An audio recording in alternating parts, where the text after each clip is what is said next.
A very good evening, dear one and all. On behalf of Mehta College and Institute of Technology, Jaipur, and Inspira Research Association, I warmly welcome you all on the second day of this international conference on global studies and multidisciplinary academic research and technological innovations taking place on June 27, 28, 2025. First of all, I extend a heartfelt welcome to our esteemed guest of honor, Dr. Payman Ahmed from Iraq, the chairperson, Professor Josna Pandit, the co-chairperson, Dr. Baljit Kaur, the keynote speakers, Dr. Rania Lampu, and Professor Rakhi Chauhan. First of all, I would like to invite and welcome our today's guest of honor, Dr. Payman Ahmed, to address the audience. But before I invite Dr. Payman, I would like to throw some light on her profile. Dr. Payman Ahmed is an assistant professor at the University of Raparin, Rania, Kurdistan, region, Iraq. She has research interest in energy economics, sustainable development in developing economics, climate change, energy transition, SDGs, migration, and the public sector in the developing world.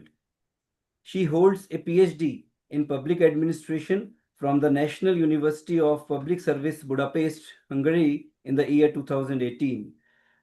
Her research works have been published in reputable journals such as International Environmental Agreements, Politics, Law and Economics, Journal of Public Affairs, Sustainable Development Village, Journal of Cleaner Production, Gondwana Research, Renewable Energy, Environmental Science and Pollution Research, Environmental Impact Assessment Review, Global Business Review, Public Policy and Administration, Economic Research, and top-tier academic publishers like Elsewhere, Palgrave Macmillan, Sage, Springer, Taylor and Francis, Routledge, and Willey. So we are very grateful to have Dr. Payman Ahmed as our guest of honor in this event. I would like to request Dr. Payman to please address the audience. Dr. Payman, welcome. We welcome you. Good afternoon, Dr. Modi. Good afternoon, dear speakers, dear chair, and dear friends around India as well as globally. Thank you very much for both of the institutions for making this event possible and focusing on important topic in research and science in fact. I would just have a few highlights in, I will share a slide so we can just highlight some of the points. I hope. Is it shared now? Yeah, it is coming. It is coming. It is visible. Yeah. File is opening.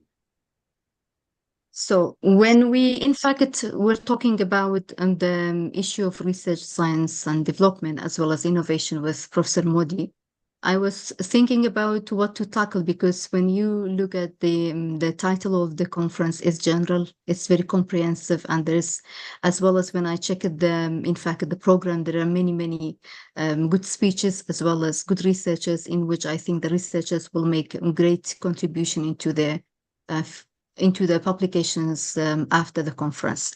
So the first question, which I personally consider very important in this conference, is that in terms of research and technological innovation, where do we stand? In which I think all of us, we can respond from our personal, institutional, as well as country and regional basis. That's why when I look at the international initiatives on science, technology, and innovation, I have found out OECD, as I have been, in fact, studying in Europe for all my PhD, as well as even after an in-post and previous PhD as well. I have seen the initiative from the OECD as very important because when it looks to the cooperation in science, technology, and innovation, we can see very important issues such as the content addresses the pressing global. Sorry to interrupt, but your slides are not visible. Are not visible? Yeah, it is not visible. Though I think you Shall have we to share again? Please share your PPT again. Only the window was now it is coming. Is it? Just yes, so now it is visible. Right. Great. So with the cooperation, in fact, it's similar to the United Nations, similar to the International Science Council, focuses on the pressing global challenges. If you remember, we have now climate change, we have pandemic before, which was COVID-19, we have financial crisis, global migration. Altogether, they are pressing challenges, coming with even innovations such as AI, in which some countries may be lagging behind or maybe not able to tackle it. There are disparities between advanced and developing economies, and every time we have to see that the global initiatives in terms of science, technology, and development mainly are focused in the developing and advanced economies. And that comes because of the government and private sector investment, in fact, in science and technology, which is based on mainly on research and human resource development. These disparities, even now we can experience it. For example, many countries in the developing world are lagging behind in using AI, machine learning, and green technologies as well. There is also lack of technological development in terms of infrastructure. And that, in fact, infrastructure, when we say infrastructure in terms of science and technology and research, we see that the labs are very important for us as researchers, as well as scientists, and as well as innovators, because if we don't have enough resources, then it will not be easy to focus on innovation. And that comes to the idea of technology, which is, in fact, as I said, geographically highly concentrated, because we can see that around the world, we see the advancement of technology is in certain countries and economies. That comes to the other issue, which is, in fact, affecting low income countries, because the high-tech industries are mainly high-skilled industries in which low-skilled labor has no position or maybe low opportunity for getting integrated. High technologies, in fact, high technology with high skill jobs, as I said, it comes with the economies as more investment. And then an important part is that when multinational corporations, for example, invest in the developing country, they mainly bring foreign labor with them. In that, it brings another issue for employment of people in the developing countries. Technology and research infrastructure, as I said, is very, very important for us. In the developing world, infrastructure is in fact not as supposed to be for innovative initiatives. That's why most of the time the innovations are not very successful or supportive. Technology mainly supports and enhances sustainability, accessibility, as well as efficiency in science and research. If we see as broader picture altogether, science, technology, research are all together interdepending variables as well as affecting each other, because the progress in one of them influences the other part, and that goes around as a cycle. Technology progress mainly, in fact, it depends on knowledge of other techniques already in use, which means that, for example, if now we use AI, we need to have data, which means that we need to have prior investment in science and research, which help us, in fact, into innovation and technological development. As well, innovation also is a combination of product, process, and service altogether. As I said, the three components that, in fact, shows how, in fact, innovation can influence development. I took few of the figures from how government can, in fact, role in innovation and technology. And we see that government's opportunity could be in many positions, and government intervention is really important in the sense of science and technology and development. And that comes with focusing on foundational and technological specific values. And you would say that from economic growth, because most of the time is when, in fact, we look at advancement in technology and research and development, we see the first window. Through the first window, we just see economic opportunities, because through economic opportunities, employment come, better life for all, better taxation, or everything comes with, in fact, economic development. However, we have to see equity, inclusion, democratic values, safety and privacy issues, human rights even, and then comes to the responsiveness, how responsive we are when it comes to a development. For example, if we take the example of COVID-19, we can say that research and research institutions and academia has really very great influence on, in fact, finding solution for COVID-19. And we see that it could be the same in the future, in which research can also, research institutions can contribute. When it comes to the identified risks as foundational reasoning of policy, we have to see that with all innovations and technological developments and advancement, there is risks in which public considers it important, especially when it comes to safety, privacy, human rights, and then inclusion, responsiveness, transparency, accountability, and all together. It's very important to consider the technology stewardship and technology management, because technology management nowadays, sometimes technology, when it's abused, it would be very difficult to control, such as, for example, if AI is now abused, so we can see many bad experiences around social media in which AI is, in fact, affecting a lot of social issues. It creates societal problems. That's why management of technology is vital. Strategic cooperation in emerging technologies is very, very important, because through critical technologies, we have to see how competitive an economy can be, because the first thing is that it may affect the national security as well as broader national security. We can see that we could be vulnerable to any technological advancement if we are not able to respond to it. And if sometimes we are late in having that technology or innovation in research as well as in academia, it would be, in fact, affecting the quality of the research as well as science. Governments put measures to, in fact, at first to reduce science, technology, and innovation in terms of interdependence, as I said, because if we are in one side of the world, for example, as I said, global migration, if a crisis happens in the Middle East, it will directly affect the entire Middle East, then it affects the East Europe and then the entire Europe and other economies around us, as well as even this time has affected China and India due to the fear of, in fact, petroleum and fossil fuels.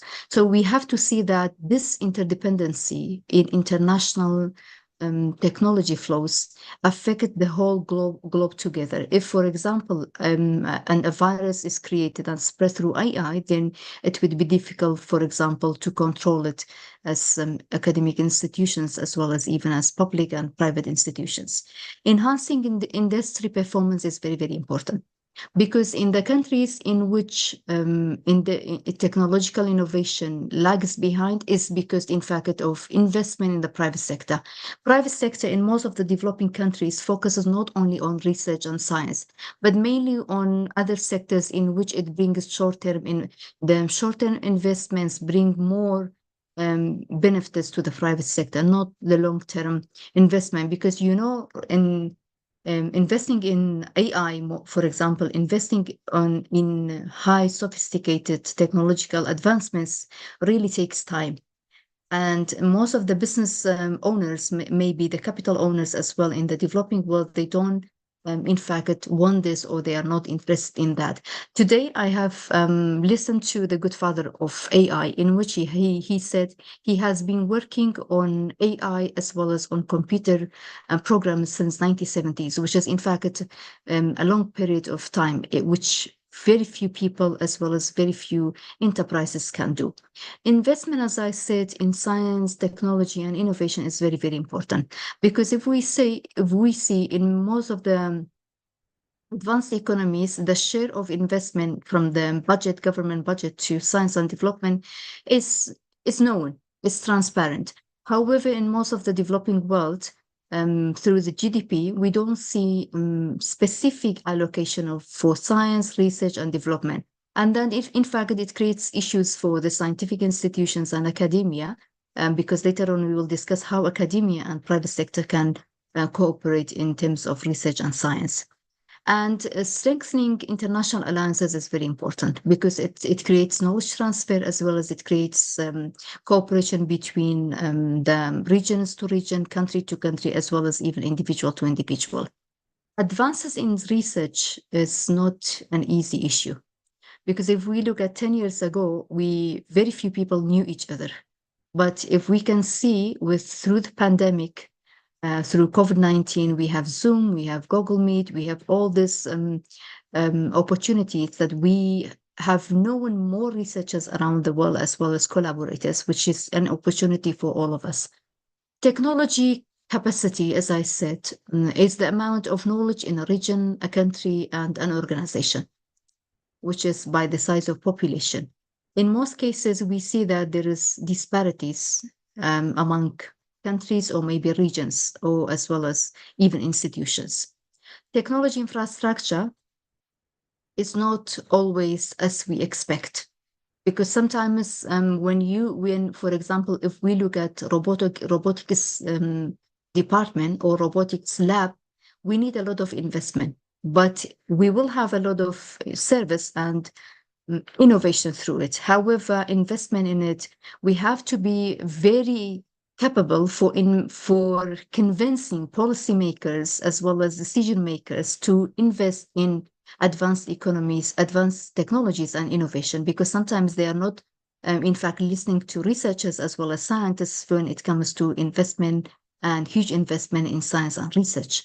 Cooperation, research, and development between industry and academia is very, very important, because if we have a very good collaboration, such as in the case of, for example, Germany, as well as maybe Singapore, as well as Malaysia, we can see there is a good collaboration between academia and industry seeks solutions from researchers in the academia to find solutions for the daily needs or maybe for the economic issues, climate issues, and so on. That's why it's very important to have this, to build this strong tie between academia and industry.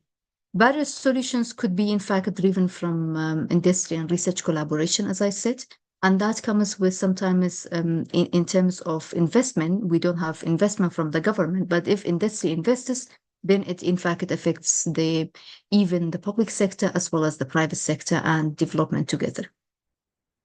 Many research industries sponsor contracted research, which may be a short time or which may be for a period of time.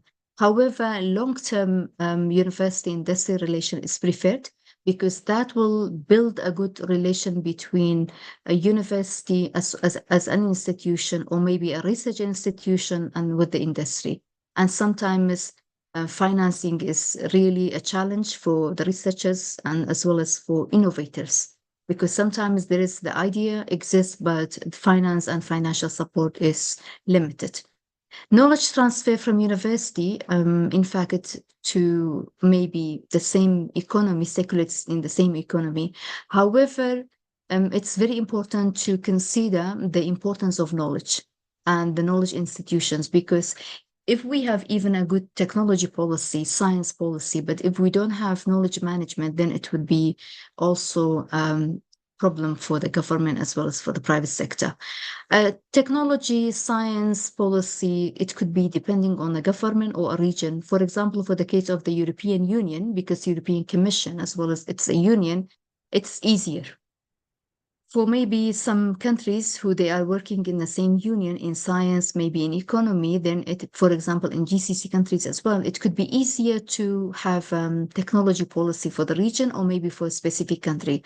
However, mainly technology innovation covers national plans, strategic orientation, which only targets the national perspective of innovation, which is limited to a great extent. And in fact, it may affect future science development, but to a focused area or maybe to a focused region.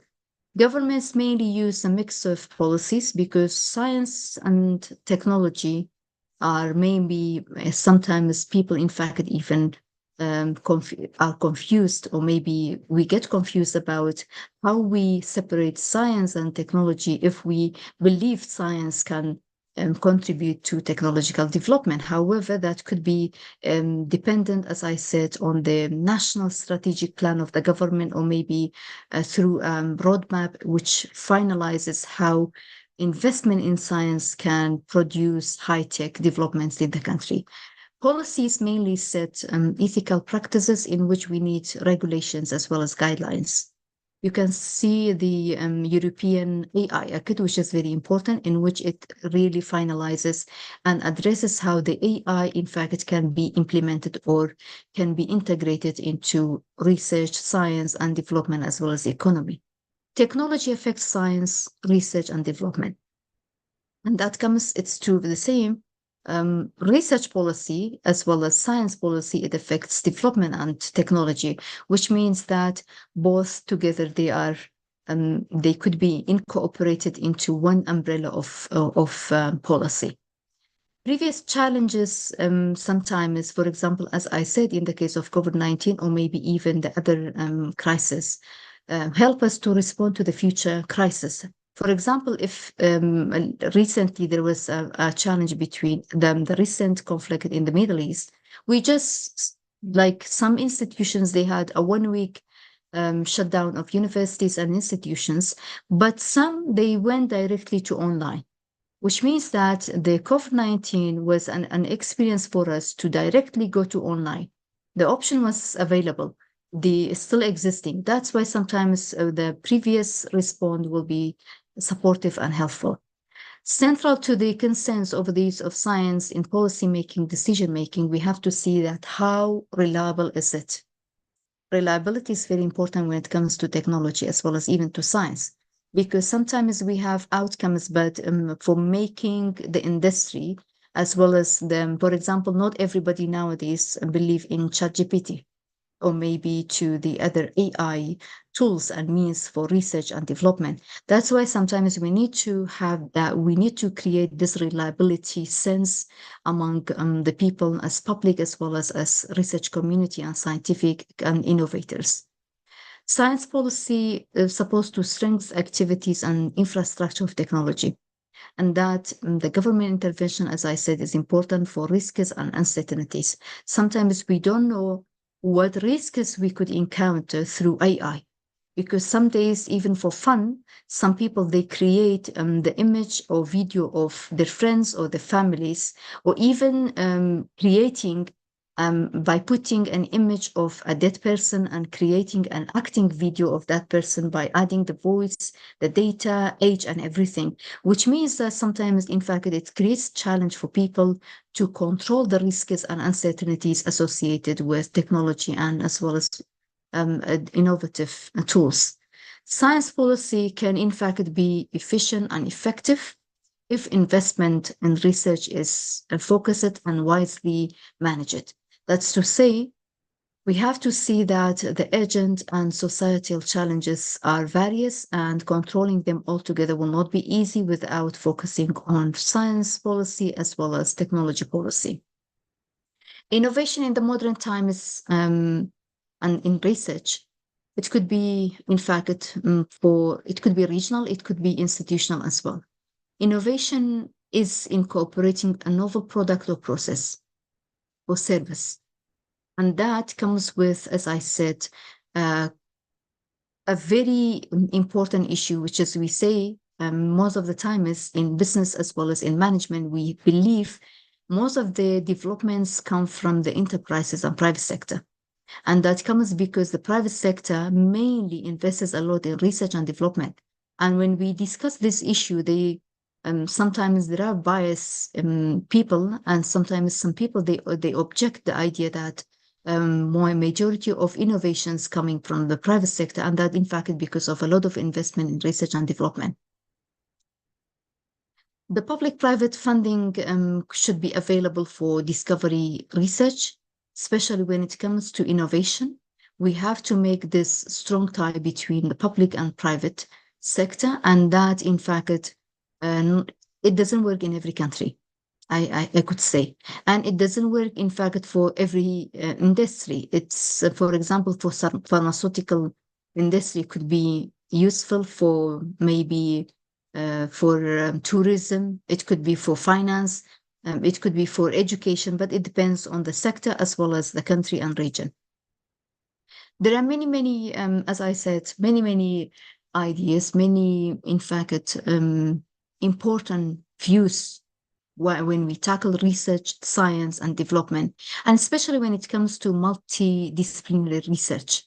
Nowadays, it's very good that 5 years ago, and there was people who they were in fact writing and objecting about someone from technology supposed not to work with someone in education as well as someone in law. But if now we look at AI, and if we, for example, write an act of AI act, then we need people from maybe social sciences, people from law, people from technology, people from economy. So, which means that innovation can carry, in fact, it can be an umbrella for all sciences together. That's why it's very important as for us as researchers, for us as institutions, as well as collaborators, we have to see that international community have to work together. If we don't work together, then in fact, we will have advancement in science, technology, and innovation in some regions. And then in some regions, we don't have it. And then what do we experience? It would be high skill as well as economic labor migration. And that's in fact creating challenge for the advanced economies. However, it has positive and negative effects, as I said. But if we don't have, for example, parallel development, as well as even, if not parallel, development in a sense that we don't identify a region as lagging behind, then it can be better for the advanced economies. International collaboration and partnership is very important, and that's why in the Agenda 2030, Global Sustainable Development, in Sustainable Development Goals, Goal 17, tackles about the importance of partnerships, as well as Goal 16, peace and, in fact, global challenges, tackling global challenges all together and collaborating together, because a partnership can be very important. For example, a partnership of 2 institutions, maybe sometimes partnership of 5 institutions can have an outcome for, in fact, innovation technology. Governments supposed to promote and inhabit alliances.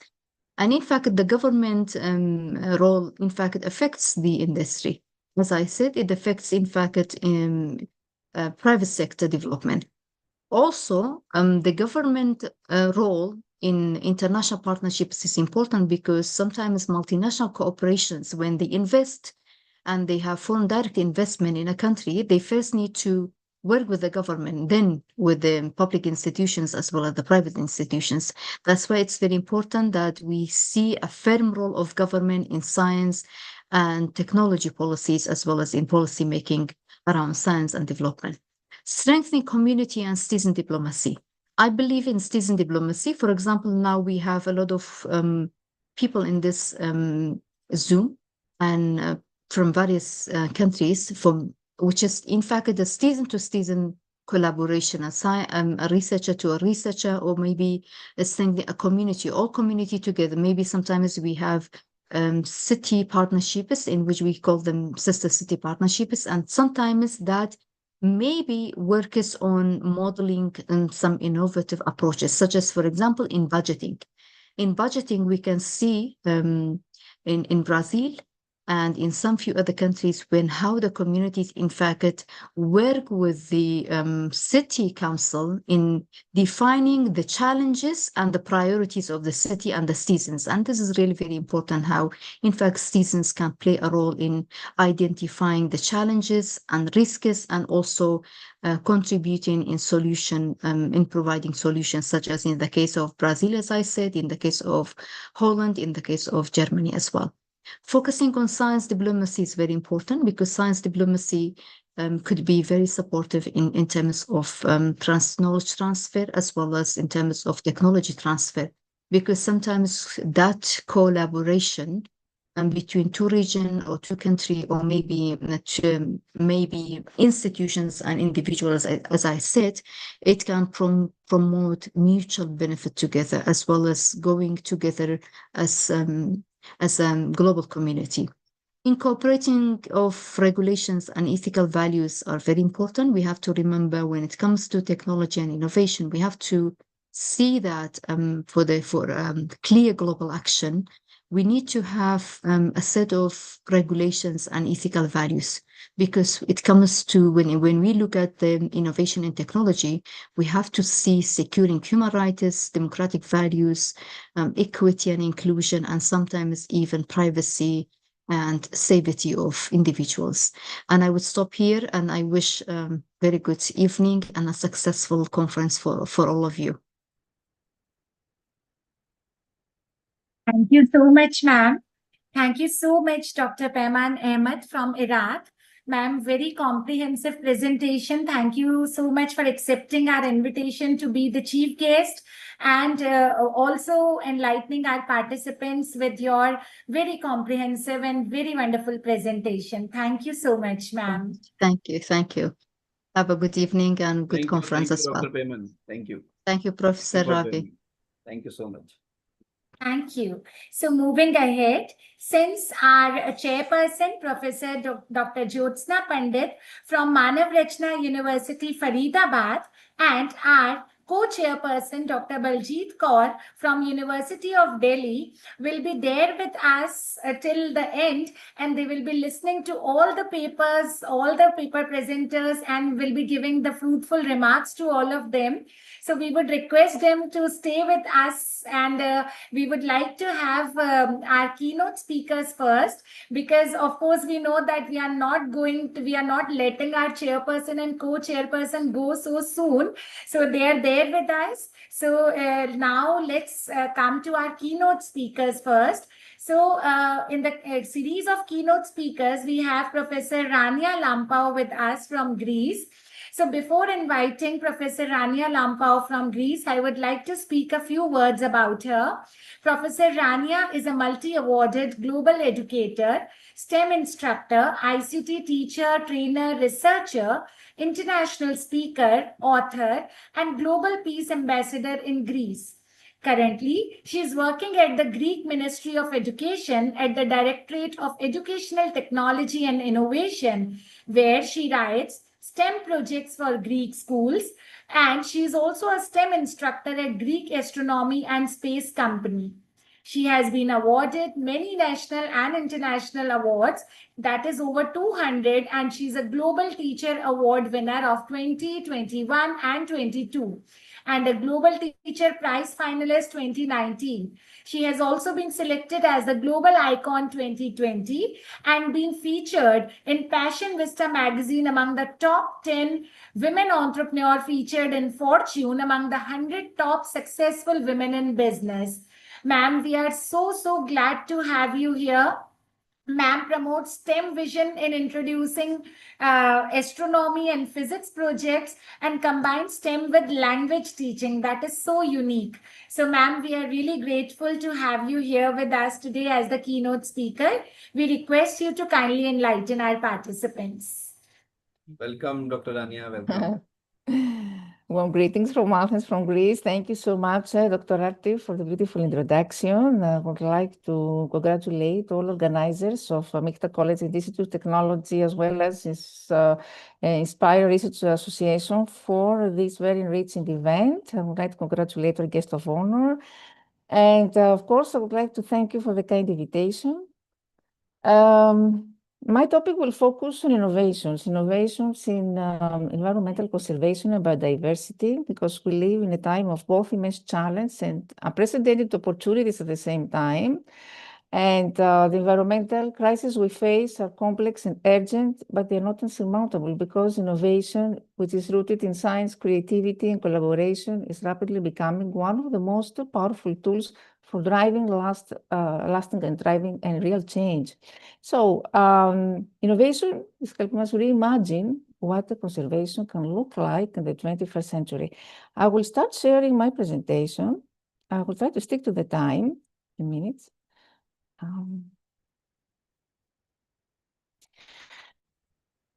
Is it visible now? Yes, ma'am. Can you see also the change of slides? Yes, ma'am. It is Okay, getting thank you. changed also. Yes. Thank you. Thank you. So innovation, environmental conservation. Environmental conservation has evolved significantly with the integration of advanced technologies. These innovations are actually reshaping how we monitor biodiversity, how we rehabilitate ecosystems, and how we combat pollution. So some key areas of innovation are related with digital tools and platforms for diversity monitoring. Satellites and drones now are equipped with high-resolution imaging and sensors that can track the changes in forest, wetlands, and coral reefs. And these tools are essential for mapping ecosystems and assessing the impact of deforestation, of land use changes, and natural disasters.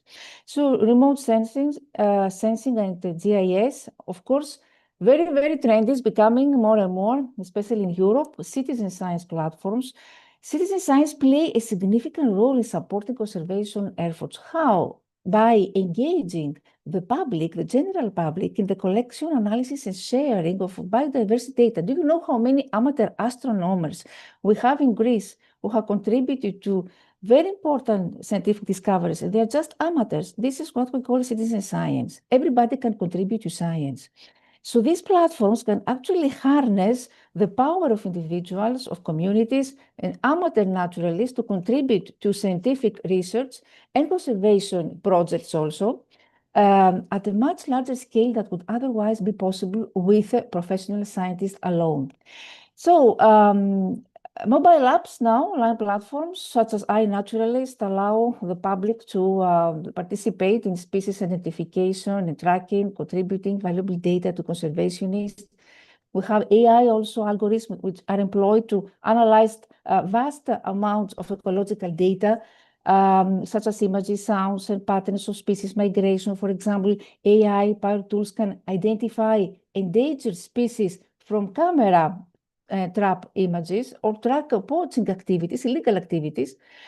And big data, real-time analytics, which transforming conservation efforts by providing conservationists with the tool they need to make more informed, timely, and effective decisions for species protection. Therefore, by harnessing vast amounts of ecological, environmental, and biodiversity data, these technologies can enhance monitoring, improve predictive capabilities, and streamline decision-making processes. So, of course, all this, here we can see the platforms of citizen science that you can visit, what is happening with AI now, remote sensing, and the big data. Citizen science initiates the big data in real time that I mentioned. So comprehensive monitoring, this means we can aggregate diverse data source, we can track species in real time.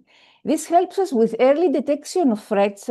So big data analytics now can detect patterns of illegal activities such as poaching or habitat encroachment by analyzing trends in wildlife movements, environmental data.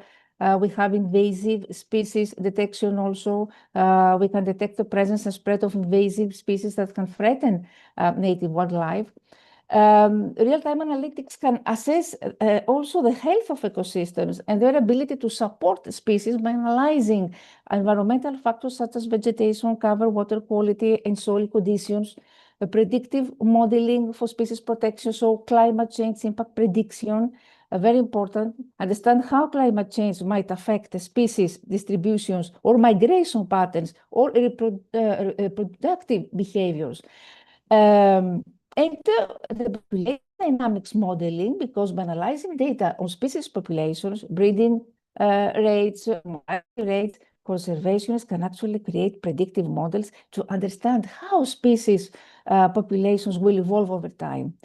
And these models can highlight populations that are at risk of decline and provide guidance on when and where focus conservation efforts to prevent further loss. Enhancing decision-making, because now we can optimize conservation strategies. We can support decision-making by providing insights into how which conservation strategies are most effective, and real-time support, so make informed decisions on the fly, such as adjusting wildlife protection measures or redirecting resources or modifying species management plans based on current threats or conditions. The resource allocation, because big data helps conservationists allocate resources more efficiently by identifying priority areas for species protection, by analyzing patterns in biodiversity, habitat health, and population densities. We can focus now on the most valuable species and habitats, and at the same time, we can optimize pattern rules and monitoring. The public engagement is very important because we can share data now for transparency.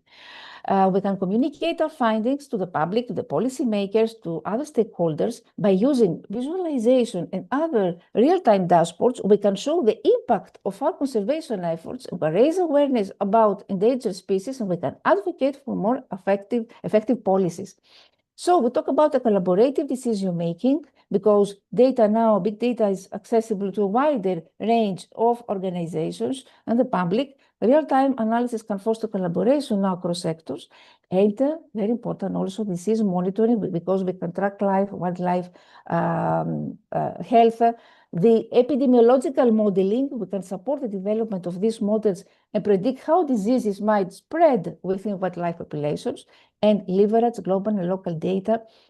So by combining global data with local data, community reports, on the ground monitoring, big data analytics can help create a more comprehensive picture of species protection needs. And this fosters always collaboration between local and global organizations.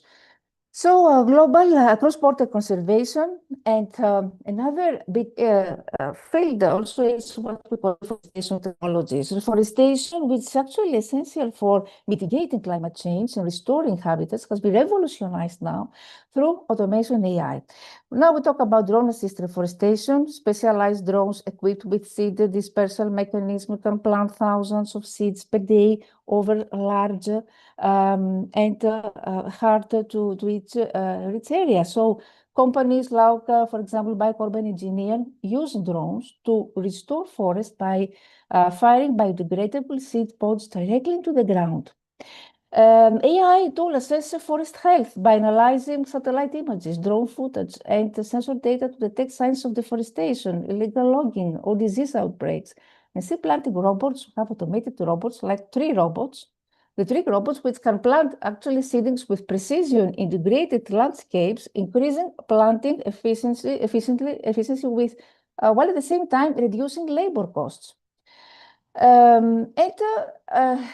we can see the seed planting robot and the ocean cleanup technologies. Oceans, we know that are critical to maintaining biodiversity, regulating climate, and providing food resources. So innovative technologies are here targeting marine conservation and sustainable fishing.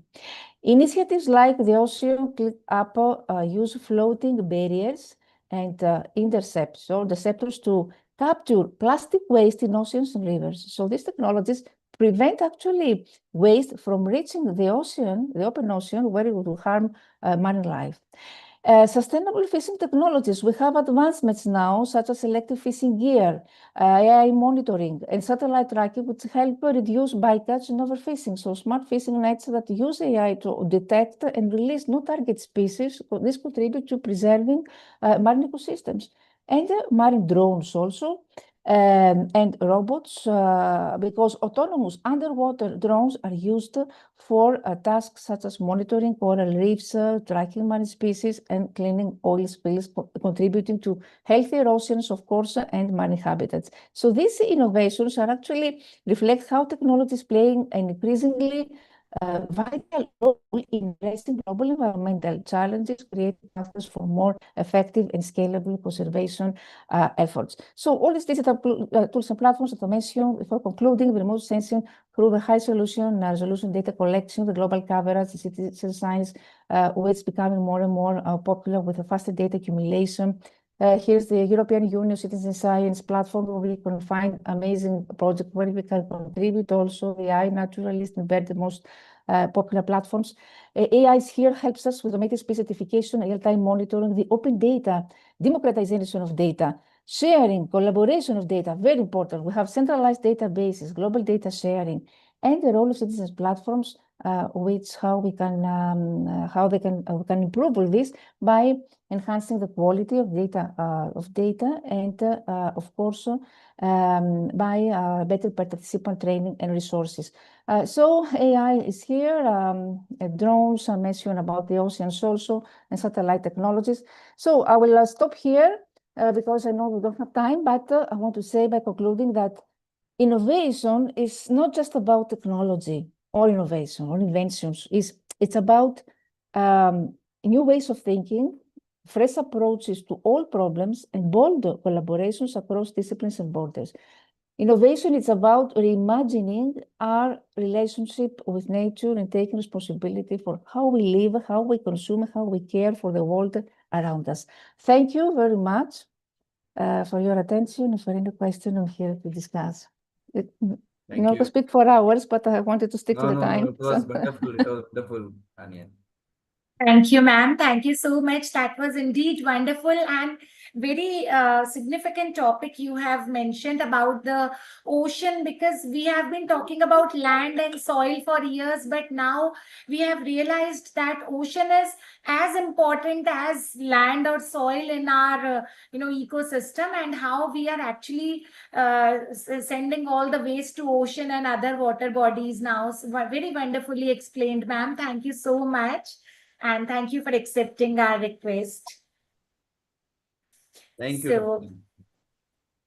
So now moving ahead, we have our next keynote speaker, Professor Dr. Rakhi Singh Chauhan from Gwalior. So before requesting Professor Rakhi Singh Chauhan to enlighten our participants with her keynote address, I would like to say speak a few words about Rakhi ma'am. Professor Dr. Rakhi Singh Chauhan is the Principal, Department of Law, Prestige Institute of Management and Research, Gwalior. Prior to this, she was the professor and director at Chandigarh Law College, Mohali, and MET University, Gwalior. Dr. Rakhi Singh is the unique blend of expertise to the table with a rich background encompassing advocacy and teaching in the field of law. Dr. Rakhi Singh is a distinguished figure in the legal community. She has garnered numerous accolades throughout her illustrious career. She is the gold medalist in LLB and a doctorate in law. She started her career with advocacy. She practiced in high courts, consumer commissions, debt recovery tribunal for 14 long years. And then she joined academics. So that means she has come to academics with a very, very practical knowledge of how actually courts work, how actually the legal system works. In academics, she set records by getting number of awards for her outstanding contribution in the field of education and legal aid, such as Teachers Eminence Award by Dainik Bhaskar Group and the Award of Best Faculty by Dr. K&K Law College, Ratlam. She has also been awarded as the most influential women of Madhya Pradesh. So, ma'am, we are so fortunate to have you here. We welcome you for your keynote address, Professor Dr. Rakhi Singh Chauhan. Welcome, ma'am. Thank you. Thank you so much, Dr. Aarti Chopra. Thank you, Dr. Modi, for inviting me here. So whatever I thought to speak has already been covered. But nevertheless, as you already told, that I am coming from a background on table, I'm having experience of advocacy and academics both. So I'll make a blend of practical things which are going on in my address now. So good afternoon to everyone. And no doubt it is absolute honor to be here today among the scholars from Germany, from Iraq, and so many good professors from various parts of India. We are here. I'm happy because we all are here on a common purpose, pushing the boundaries of knowledge and improving the world where we live in. So on environment, on sustainability of environment, much already has been spoken. So what I'll do, I'll divide this technological innovations one by one, subject-wise. So because today's theme is technological innovations in environmental sustainability, social sciences, law, and applied sciences, right? So because this is quite a broad topic, so because the world where we live in today, it is deeply interconnected. So climate change doesn't just affect our environment, it affects our legal systems. It affects our social structures, our health, our economy, and even our individual behavior too. So likewise, a new technology in one field can spark the ripples across many, many areas. So let's explore these connections one by one, right? So when we speak about environmental sustainability, we all know the challenges, the climate change, as ma'am has already addressed in her address, deforestation, pollution, the loss of biodiversity. But what gives me hope is how human ingenuity is rising to meet these challenges. So we have already come a long way. Renewable energy technologies, like for example, have taken off in the last decade.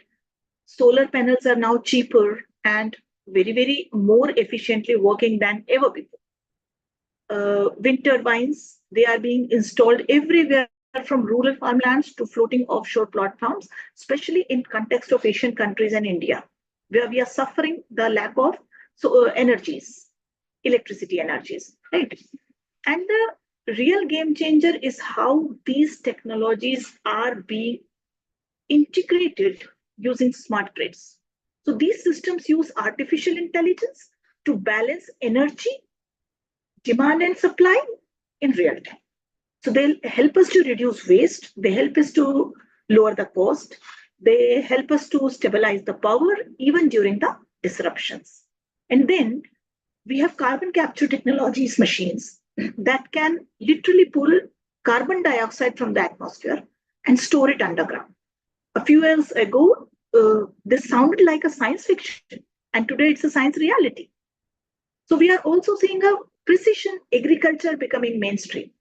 Like Madam has addressed, drones, sensors, satellite data, they are helping farmers to use exactly the right amount of water, fertilizer, and pesticide, nothing more, nothing less.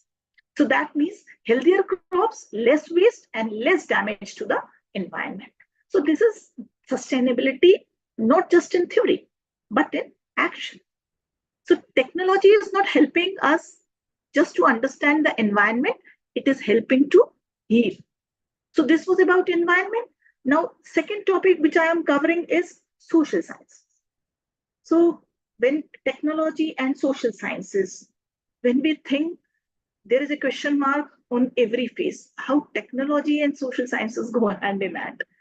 So well, this also is a development. And think how we understand human behavior today. Thanks to big data analytics, we can now analyze millions of conversations, millions of post interactions to understand what people care about, how they feel, how they respond to policy. We do it all in our researches. Now, let's take the example of mental health. With the help of mobile apps, with the help of AI-driven chatbots, we can now provide support to people in remote areas who may never have access to the therapist otherwise. Let me take the example of social media platforms.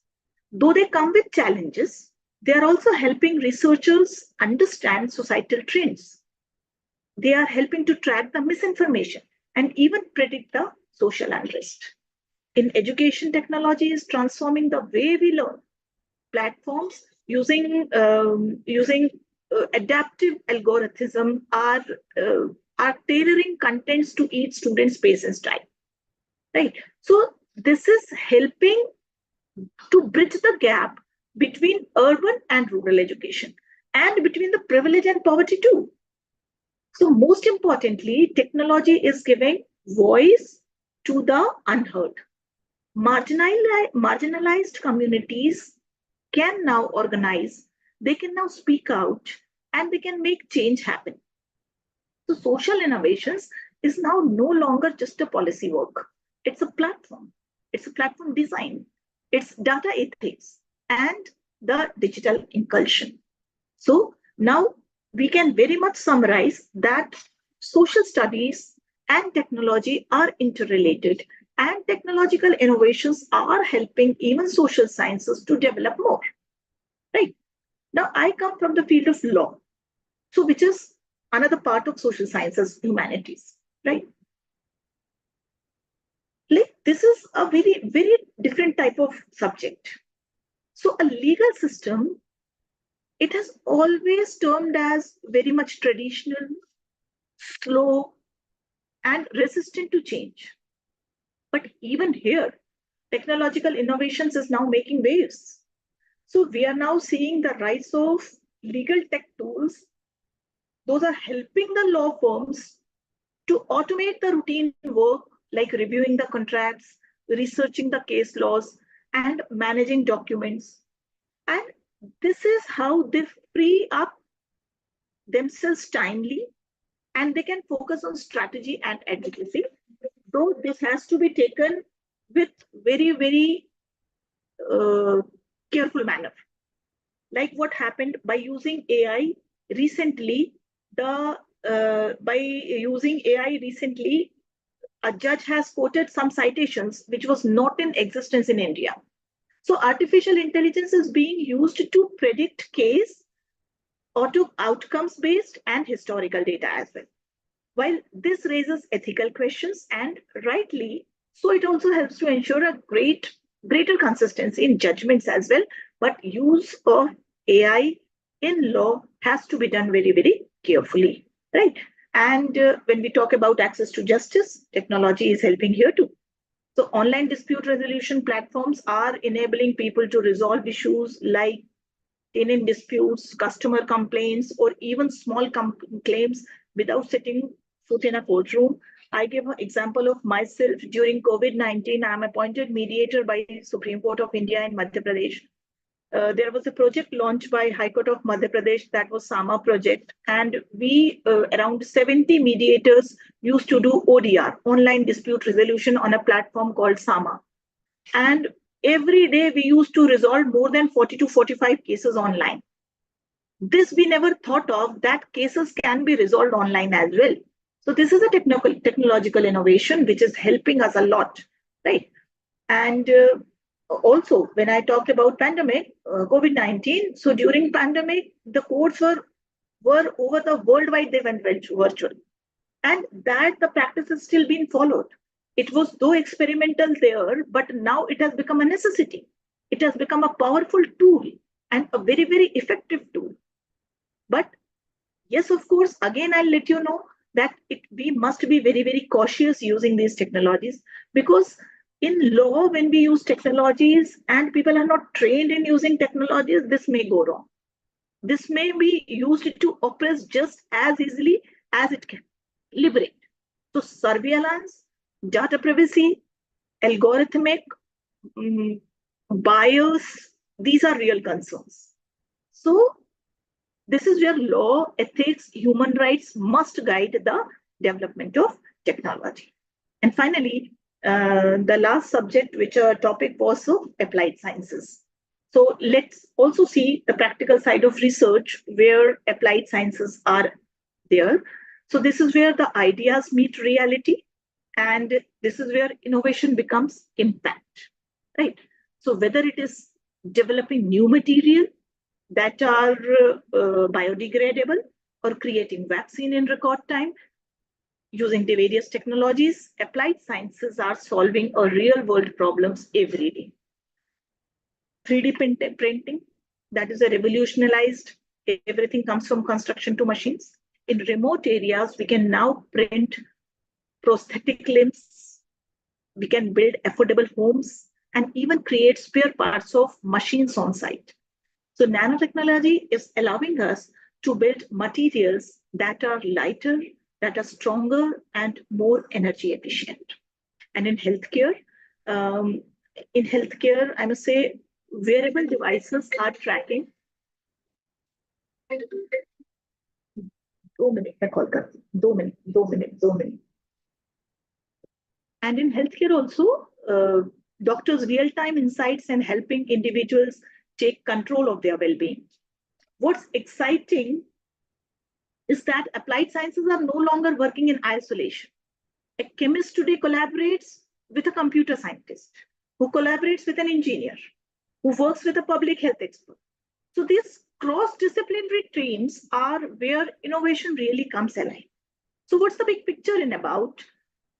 that we are living in a time where technology is evolving faster than ever it had been before. And this brings both opportunity and responsibility. The question is not just that we can build, why we build it and for whom.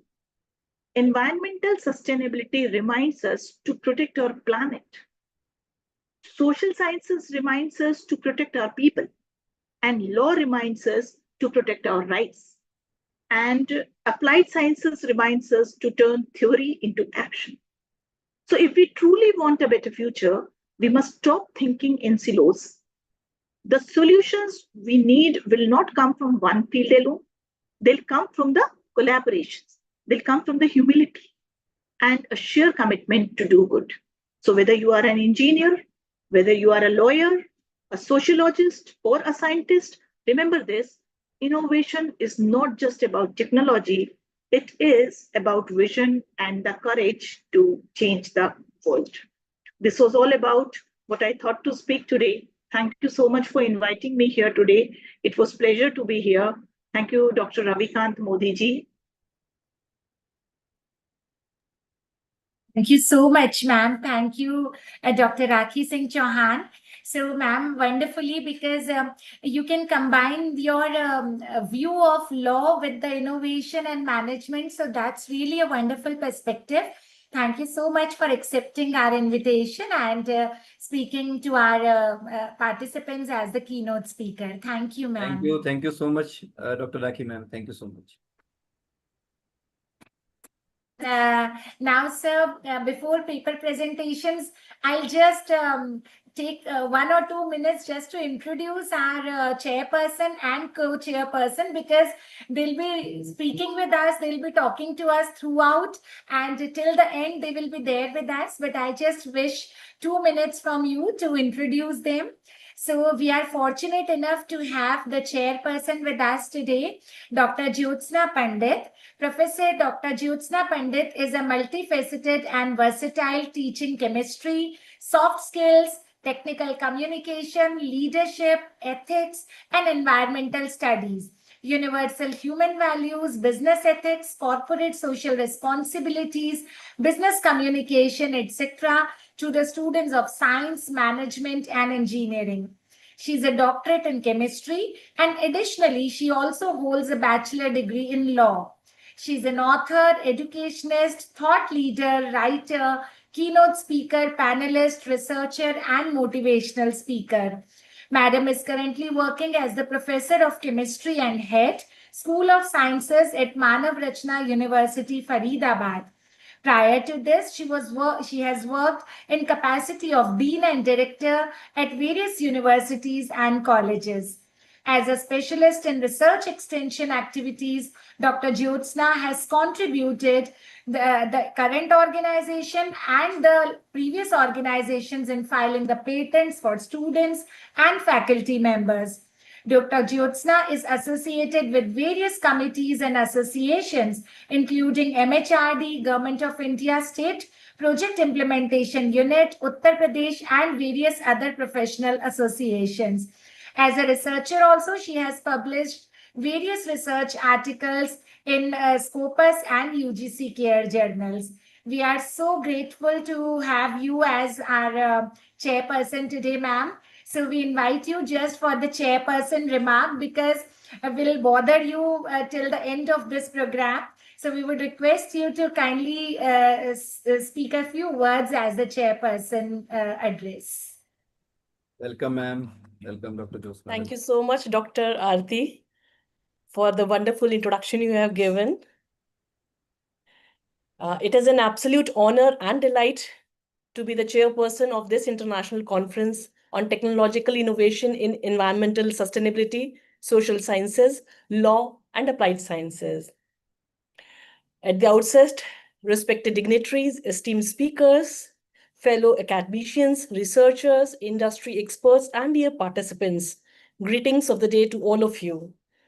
It is an honor and privilege to welcome you all at this international gathering of minds and ideas, dedicated to a theme that is not only timely, but it is imperative. So on behalf of the organizing committee, I extend a warm and heartfelt welcome to all of you joining us from within India and across the globe. As all the researchers and might be presenting all the data here, all their work here, so we are delighted that we'll be having, a good session with all of them. But as the keynote speaker and our guest of honor, so they have, really presented their all insightful sharing with us, which was really very nice. Because as we live here in the defining era, the complex interplay between technology, society, and environment in shaping the trajectory of our collective future. So this innovation, technology, they all go hand in hand. When we talk about science and technology and innovation, so it is really a very wonderful topic. I must congratulate all the organizers that they have selected a very relevant topic which encompasses a broad area. But when we talk about innovation and that it has made our life so easier, at the same time, we are compelled to ask certain questions, certain critical questions. So are we advancing equitably? And are we preserving what truly matters? And are we accountable to both people and the planet? So these are the important questions. Maybe like Dr. Rakhi Chauhan ma'am has already give us the insight about the law, social sciences, applied sciences. And when we talk about in today's discipline, multidisciplinary, interdisciplinary, and transdisciplinary, it is not only one domain which is prevalent nowadays. So collaboration is required from every sphere. So we should work together, do research together. And before I conclude, thanks to the organizing team, our collaborators, and the sponsors who have worked tirelessly to make this conference a reality and a grand success. And the first day was already a very good response we saw with all the participants. And today is the concluding day. So I wish my gratitude to all the keynote speakers, the session chairs, the paper presenters, and the delegates who are going to contribute today. So let this conference be a spark for new ideas, partnership, and progress. So I wish you all a very stimulating, fruitful, and inspiring experience. I'll not take much of the time because we are already late. So thank you so much, Jai Hind. And thank you once again for having me here. Thank you. And thank you so much, ma'am. Thank you. Thank you. Thank you so much, Professor Jyotsna. That actually enlightened everyone and filled with motivation and energy. Thank you so much, ma'am. I would like to introduce all the participants to our co-chairperson also, and she's also our next keynote speaker. Dr. Baljeet Kaur has become a part and parcel of Inspira now, because every time we just tell ma'am and she's there on our request. So once again, we have Dr. Baljeet Kaur with us from Atmaram Sanatan Dharm College, University of Delhi. Dr. Baljeet Kaur holds a PhD, MPhil, MCom, and a PG diploma in software engineering. She is currently employed as an assistant professor at the University of Delhi's Atmaram Sanatan Dharma College, Department of Commerce. She has been a part of University of Delhi for over a decade now. She has had numerous research papers published in national and international publications and conferences. She is the recipient of Teaching Excellence Award from the Vice Chancellor of University of Delhi. Apart from this, ma'am has been also received various awards for Best Paper Presentation. She has also received Outstanding Contribution in Education Sector by Global Triumph Foundation in World Education Conclave 2021. She has successfully completed 2 University of Delhi funded research and innovation projects, and ma'am has also given counseling sessions to IGNOU, MCom, and MBA students. Currently, ma'am is teaching business laws, income tax and practice, cybercrime laws, and computer applications in business. So we welcome you, ma'am. Dr. Baljeet Kaur, ma'am. We'll have you till the end of the session today, but we would request you to kindly speak a few words in the capacity of co-chairperson. Welcome, ma'am.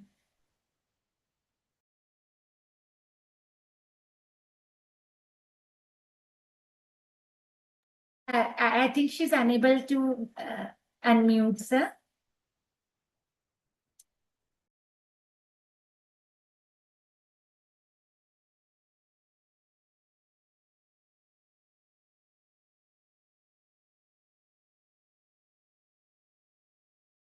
Yes, ma'am. Dr. Baljeet, welcome. Good evening, sir. Good evening, ma'am. Good evening. Namaste, ma'am. Thank you so much, ma'am, for the generous introduction.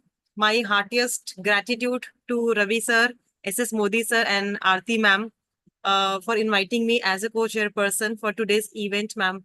And my congratulations to Inspira Association and Mehta College for organizing such a grand conference, very knowledgeable conference. And definitely participants are going to take the benefit of this conference. And good evening, Jyotsna ma'am. Hi. So already Jyotsna ma'am, Rakhi ma'am have spoken many things about the technological innovation in the field of sustainable environment, science, law, and so many other things like applied sciences and everything. So in environmental sustainability, I'll not take too much time because participants are waiting. Yes. They are also going to present. So just taking the crux of the topic of today's program. So these advances like in the technology, when used wisely, can help and solve the real world problems. Like if we talk about the environmental sustainability, so we can see the smart, very small solutions like solar energy, electronic devices, better recycling methods are helping us in day-to-day life. It's like sustainability is everywhere. If we are living together, if we are, working there anywhere, so sustainability must be there for us and for our future generation also.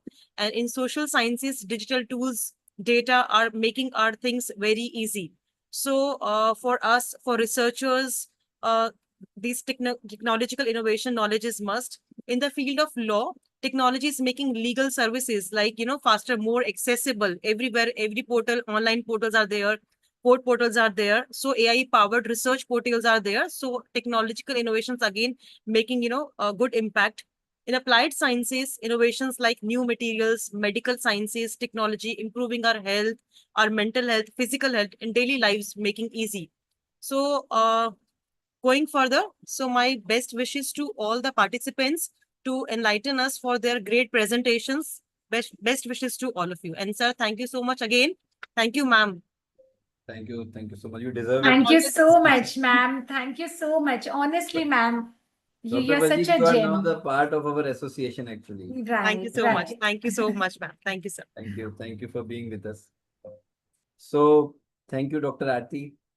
Thank you so much. And now, with the permission of Chairperson Dr. Jyotsna Pandit and Co-Chairperson Dr. Baljeet Kaur, we are going to start the presentations. I just Sure, want sir, to we must request- start. Thank you, ma'am. I just want to request everyone, every participant, to please keep your presentations brief. The main slides we can show objectives, hypothesis, the methodology, conclusion, etc. And please write your serial number in the chat box of the Zoom so that I can recognize you easily. And please keep your video on while presenting your presentation. And one more request, one more announcement is because, some participants after the presentation left the meeting. So I request them to please keep, please do not leave the meeting because we will announce the best paper presentation awards after this presentation. And I will share a feedback link also for the certificates. So I request everyone to please be with us till end. So thank you so much. And now I'm going to invite according to the serial numbers.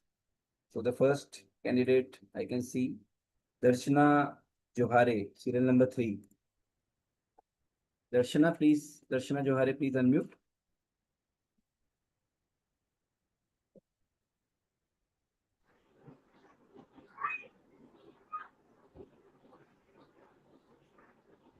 My screen is visible, sir. No, please share, please share. You are visible, but your screen is not visible.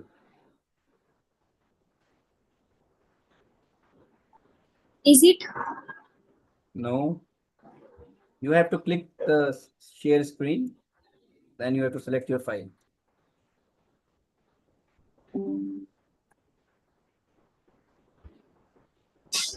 Actually, yes, now it is coming.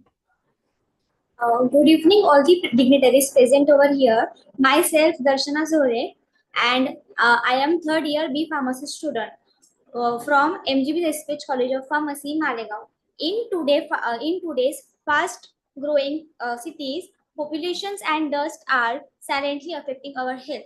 Roads get cleaned, but dust returns, quickly costing time, effort, and money. What if the same street light that lights our path could also clean them?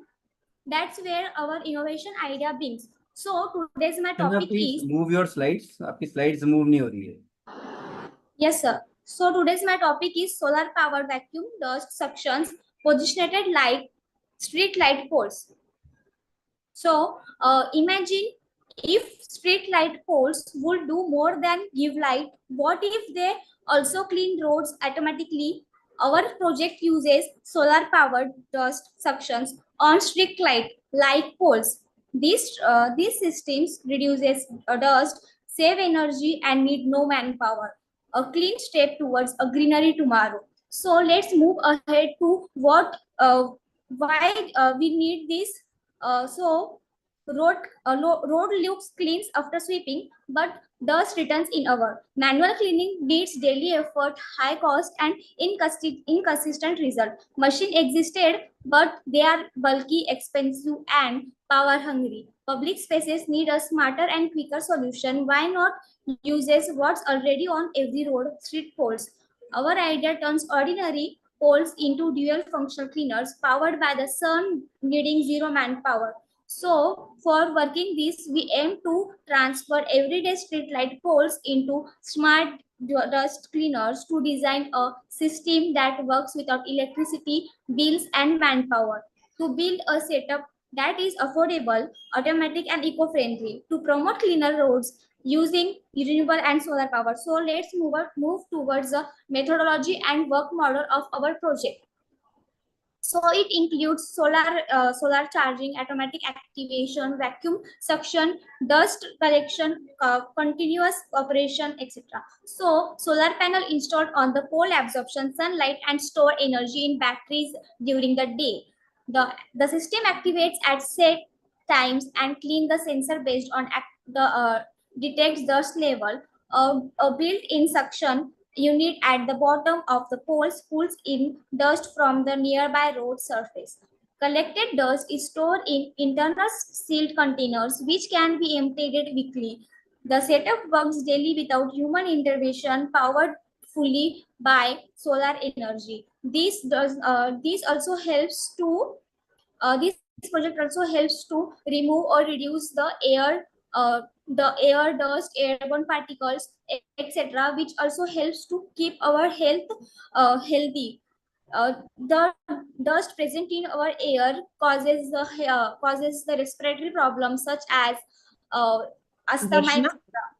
Yes, Darshana, ma'am. thanks for the presentation. You can directly come to the conclusion point. Okay, ma'am. So the solar powered vacuum dust suction pole is visionary solution addressing towards urban challenges, air pollution, and energy consumption. It provides a cleaner environment while harnessing renewable energy, making cities smarter and more renewable. The modern is cost effective, scalable, and alignment in India's green evolution goals. Thank you.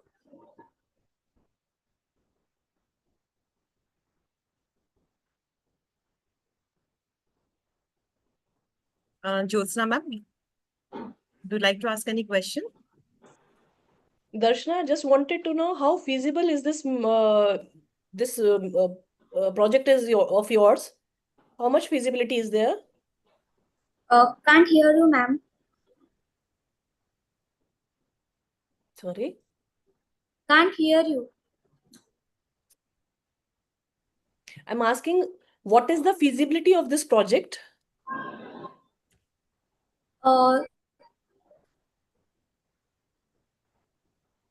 In terms of, if I talk about in terms of money or the performance or maintenance?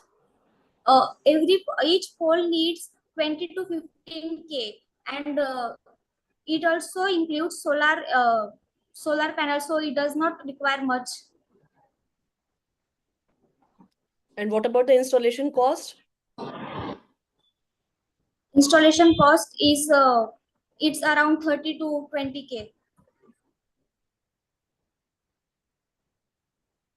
Thank you. Thank you. Thank you so much. My congratulations to Darshana, because being a final year student, you have taken a great initiative and you are presenting paper. Very nice. Good. Congratulations. Thank you, ma'am. Thank you, Darshana. Thank you. Thank you, Darshana. The next presenter, Ambujam Singh. Ambujam Singh, please unmute. Ambujam. Serial number 5, Ambujam. Yes, sir. Yeah, please keep your video on. Yes, yes. Now you can start your presentation. Yes, sir. First of all, good afternoon, everyone. Now I would like to present the paper on the topic Understanding Urgency and Conflict Resolution in Northeast India, sir.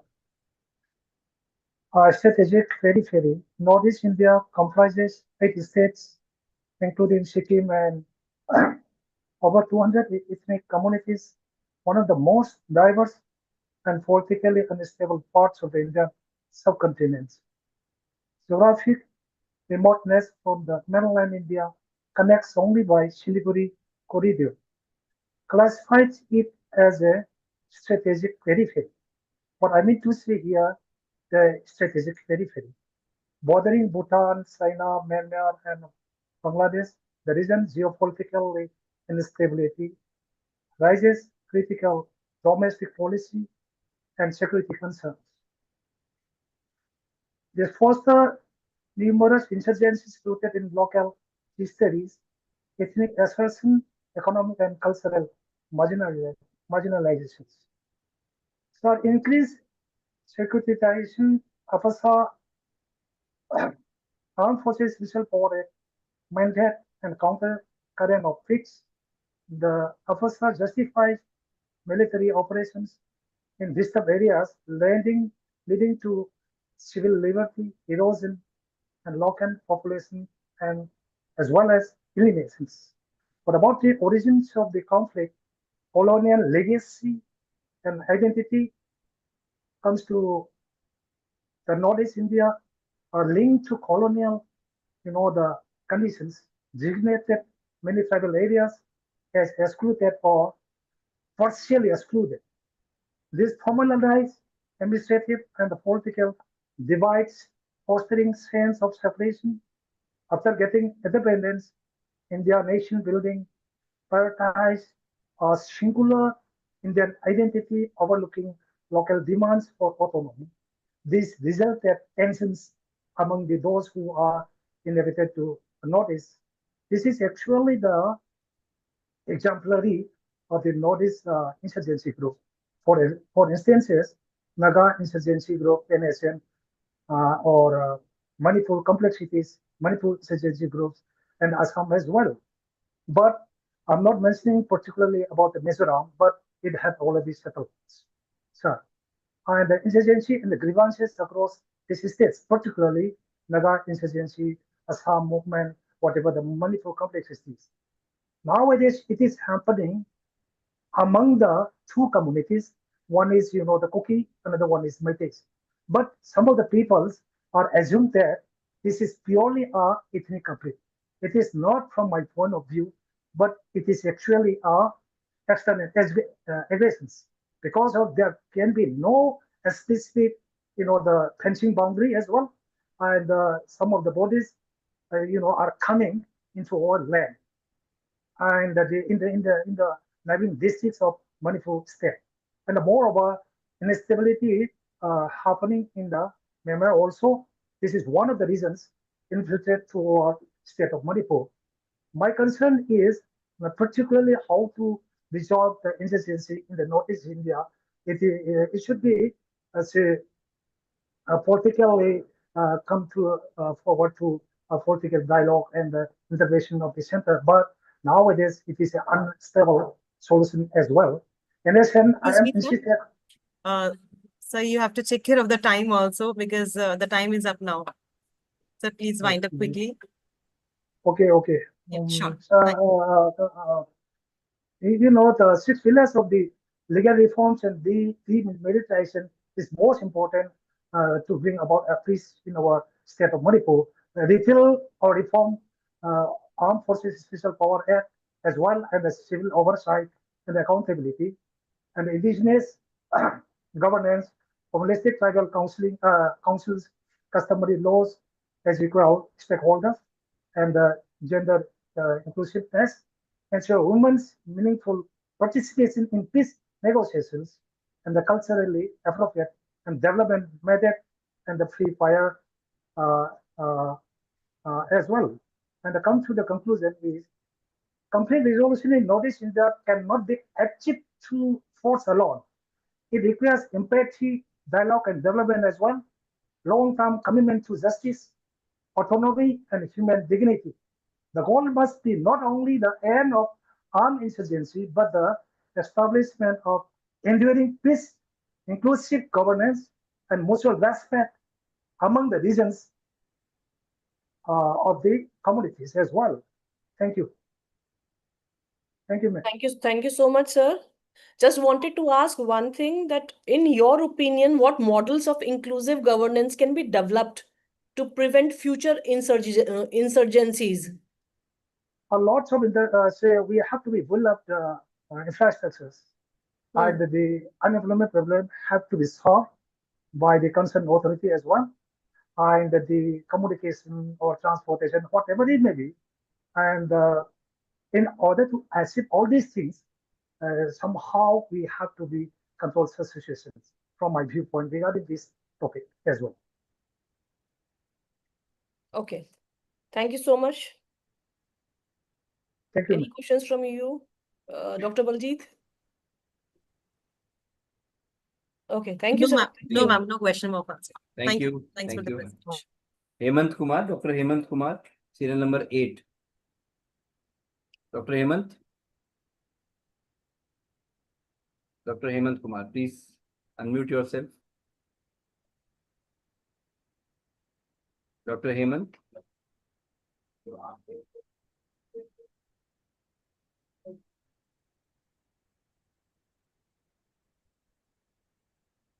Mr. Kurento Kezo, please unmute. Mr. Kurento Kezo, serial number 10 from Nagaland. He's a research scholar from Nagaland. Yeah. Yes, sir. Yes, sir. Can you please switch on your video also? Yes, yes. Okay, sir. Okay. Kezo, welcome. Okay, I respected all the dignitaries and the participants. Thank you so much. A very good evening to every one of you.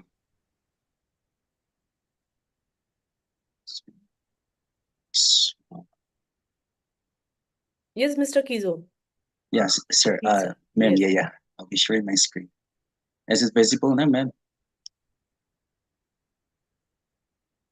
Sir, is it my screen visible? Yes, it is visible. Please Okay, go ahead. okay, good. Okay, so I'll be presenting on this topic, beyond the arena, cultural rituals and taboos in indigenous Naga wrestling. So I'll go directly. So this indigenous Naga community, majority population resides in the Nagaland, that is in the northeastern states of India. So this observation of rituals and taboos is of great importance. In prehistoric times, sports were closely connected to social structures and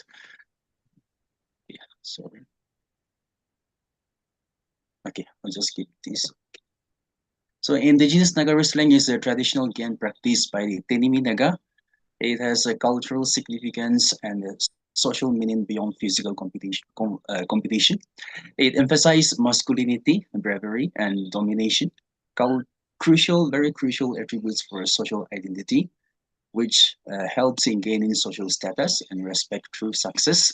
In this wrestling, rituals and taboos are very crucial for maintaining discipline, confidence, and protection, helping the wrestlers manage anxiety and also improve focus. So here are some of the factors which led to the declination of this observation of rituals and taboos. Number one is the modern influences, the societal changes, and because of the failed outcome. And I have applied this theory, Durkheim's theory of religion, and I've used this methodology. I have chosen the 3 districts of Nagaland, and I have chosen 3 villages, each from each district. So in total, I have selected 9 sample villages for the study. And the objective of my study is to explore the significance of rituals and taboos, and also to examine how it affects the wrestlers psychologically and physically. Yes, physically. So the purpose of observing rituals and taboos, number 1, is to have the physical and spiritual preparation, to maintain moral conduct and discipline, and also part of the ancestral tradition. So there are rituals and taboos, 3 major rituals and taboos. Number 1 is water purification, roosters, omen, emptying baskets, farmers' tools, abstinence and discipline. Okay, I think I better not explain in detail because of the time. Ritual of isolation, removing the threshold, iron symbol. So these are some of the rituals observed prior to the wrestling day. And we have the rituals and taboos which are observed on the wrestling match day. So number 1 is taking the first step. Here, taking the first step, we have to take the first step, that is with the right leg, which is believed to align the wrestler with favorable forces, symbolizing strength, bravery, and good luck. And this wrestling day, no feeding of domesticated animals, no wedding, this is the taboo, and it also prohibition of women to enter in the wrestling arena. Another one is a spiritual protection and family taboo. If a family member gives birth on this wrestling day, the wrestler is prohibited from participating. And the other one is the family members of the wrestler has to refrain themselves from any kind of heavy work. So, and in conclusion, rituals and taboos are crucial in this among the wrestling community, which help in guiding and maintaining the social cohesion. The wrestlers, they go through rigorous preparation, linking spiritual purification and maintaining the moral discipline to align with the spiritual forces. And also, this wrestling is a living narrative of collective cultural identity and heritage. While some of the rituals have declined due to the modern influences, though they continue to influence the wrestlers physically and emotionally. So these practices, rooted in symbols and myths, are vigorous spiritual acts designed to empower the wrestlers. So these are some of the references. Thank you so much. Thank you so much, Kezu. Just wanted to know, how has the modern sport culture influenced, or you can say conflicted, with this traditional Naga wrestling rituals and the taboos? Yes, ma'am. Thank you so much. I will take this as a recommendation. I mean, a good suggestion, as I'm still on the process of working this paper. So, Naga wrestling is traditional wrestling, which is totally contradictory to the modern professional sports. So here the question these days, here is a debate or the issue going on between the preservation of the traditional or the cultural identity, or to the professional like modern context. So the debate is going on. So here we need a balanced step to preserve, at the same time move forward with the modern context also. Thank you so much, madam. Just one more thing, you said that the women are prohibited in this cultural narrative. Very much, madam. Naga wrestling, is it because of the distraction they are being prohibited, or what? Madam, this indigenous wrestling is considered to be a male-dominated sports. So it's normally it is considered as a men's game. So there are many rituals and taboos which prohibit women's participation. Like they were not allowed to even enter the wrestling arena. Besides that, if a wrestler is also unmarried, his wife has to go away somewhere, maybe to her parents' home for a few days before the game. Believing that it's not fair to say, but believing that women's presence or women will bring a bad luck or misfortune to the wrestlers. So I agree. Participation may be one constraint, but they can't be the spectator also. I'm just asking out of curiosity. Yes, yes, and yes. So this very year itself, we have the Naga Wrestling Association. They have introduced women's participation also, but it has raised a big issue between the old generation and the younger generation. Okay, thank you so much. Thank you, madam.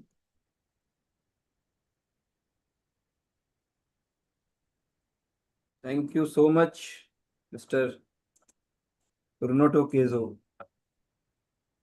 The next presenter is Kumkum, serial number 13, research scholar from Sham University.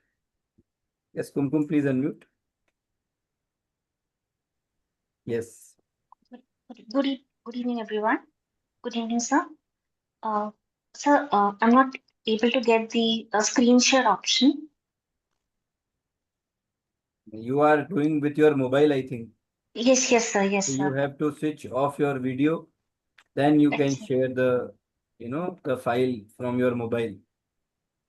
Okay, sir. Now you can find your file and just share. Click on the share screen on the Zoom. Sir, I'm not getting that option on my mobile. The share option is not visible. So you can do oral presentation. Yes, switch on your video. You can do oral presentation. Yes, you can proceed with the oral presentation. Yeah. Right. Switch on your video and do oral presentation.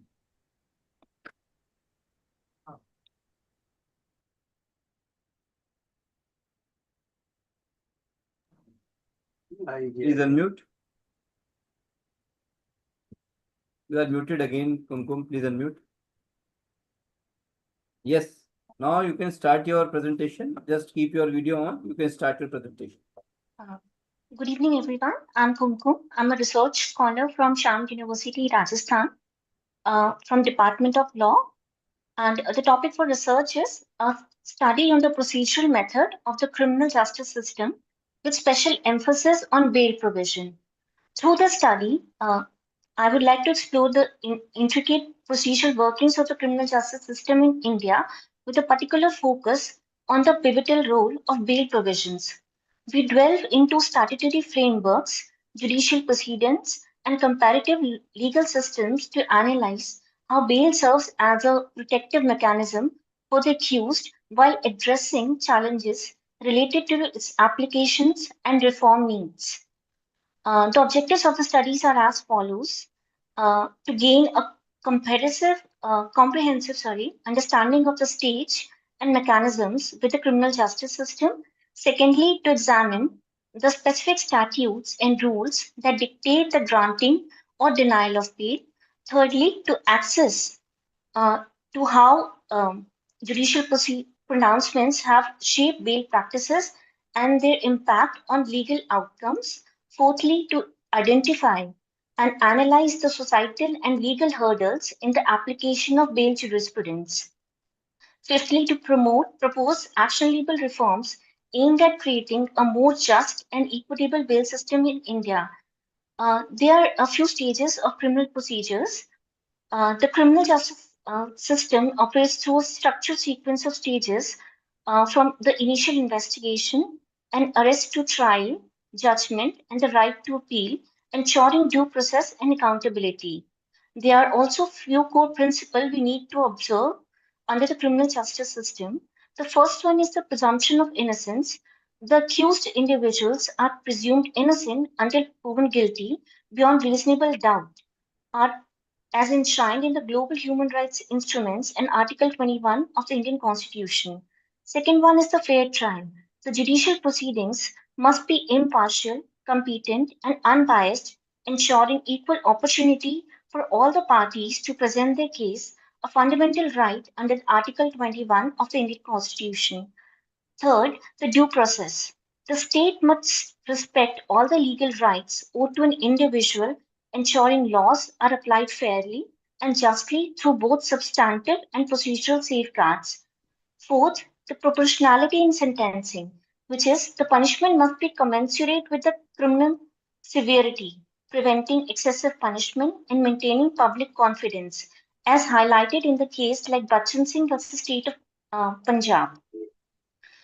Bail provisions, which were, I would like to draw a comparison, which was earlier in CRPC and now in BNSS.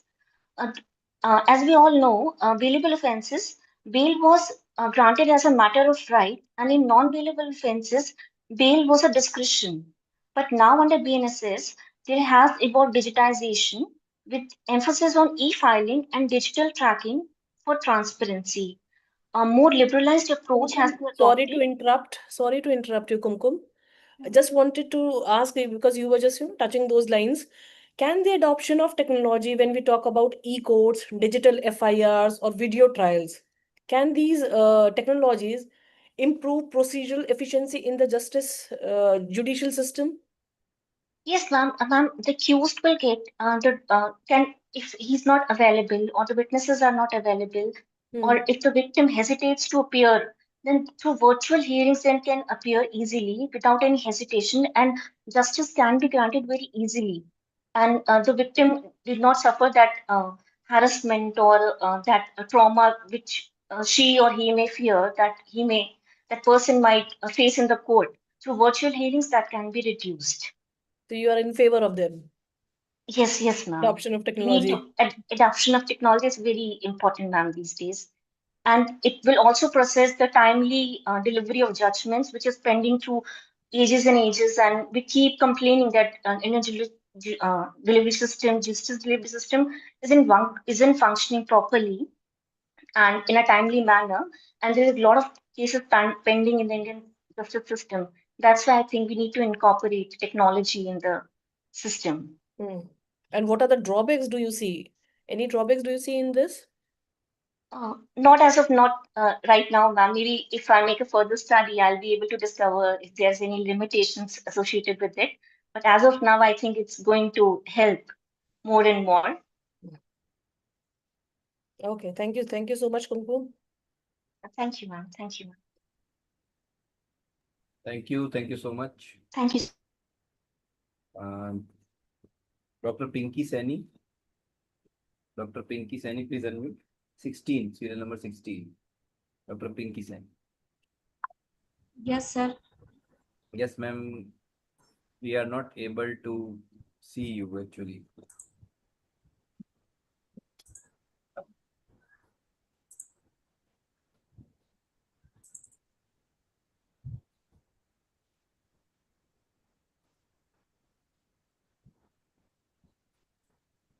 Yes, Pinky ji.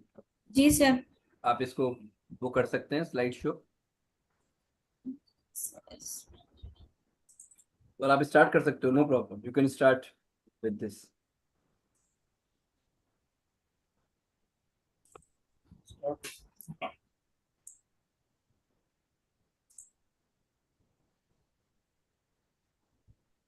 Good evening, all of you.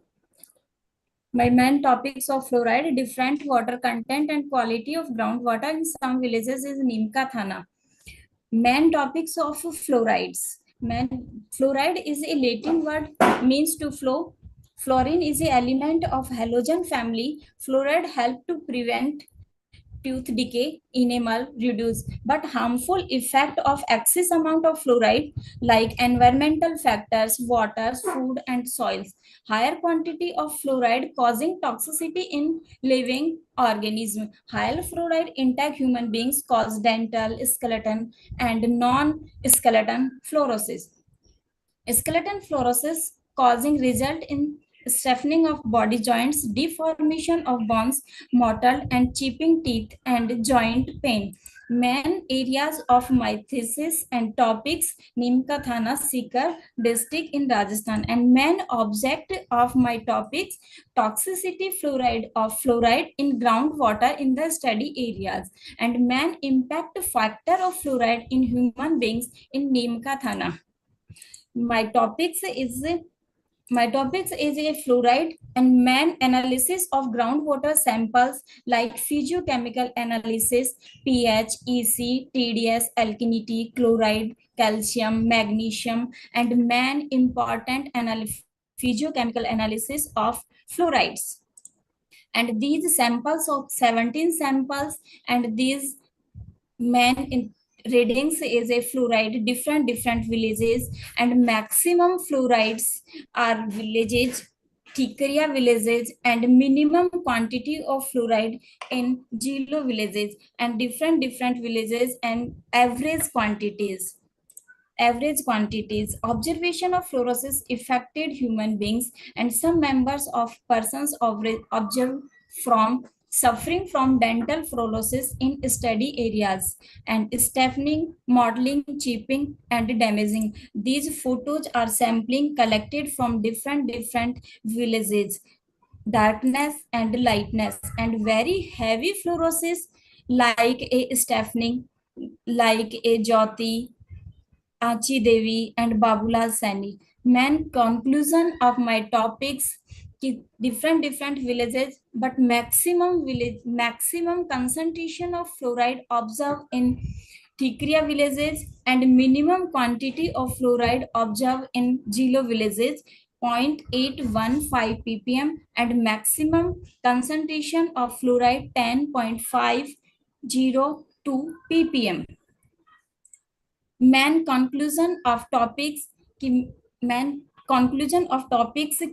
maximum permissible liquid according to WHO 1.5 milligram per liter, but maximum quantity of Tikriya villages. Recommendations: arrangement should be made by the government agencies and some villages and some other agencies working from the welfare of society for providing safe drinking water, so that children, women, and men may not suffer from fluorosis. Irrigation into crops filled with higher fluoridated water should be de-allotted and discouraged.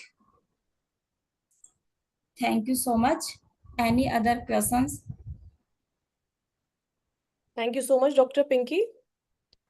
Just wanted to know, can rainwater harvesting, recharge wells, or any other water conservation techniques help No, mitigate this only issue? well and well.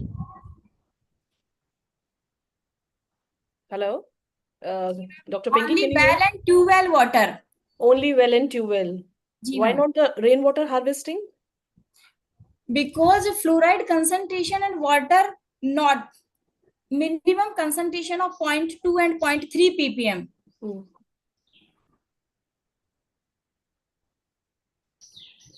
So how does groundwater quality affect the agricultural productivity and the soil health in these villages? Yes, ma'am.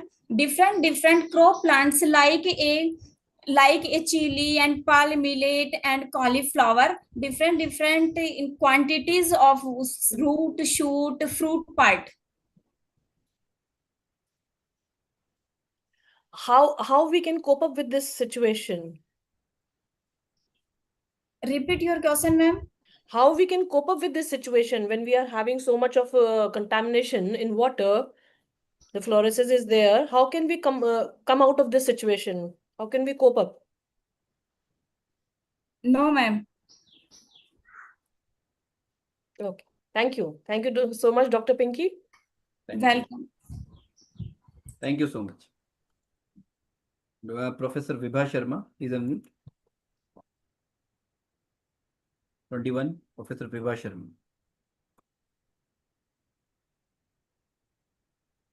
Professor Vibha Sharma.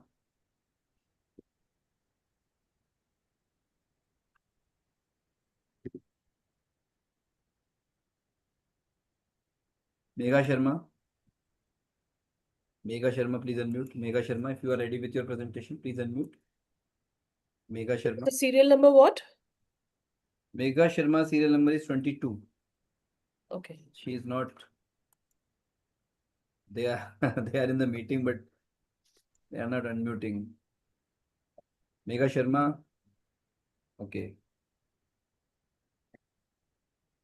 Yashika Negi. Please unmute. Yashika Negi, 23. Yashika Negi. Yes, Yashika Negi. Good evening, sir. Good evening, ma'am. Good evening.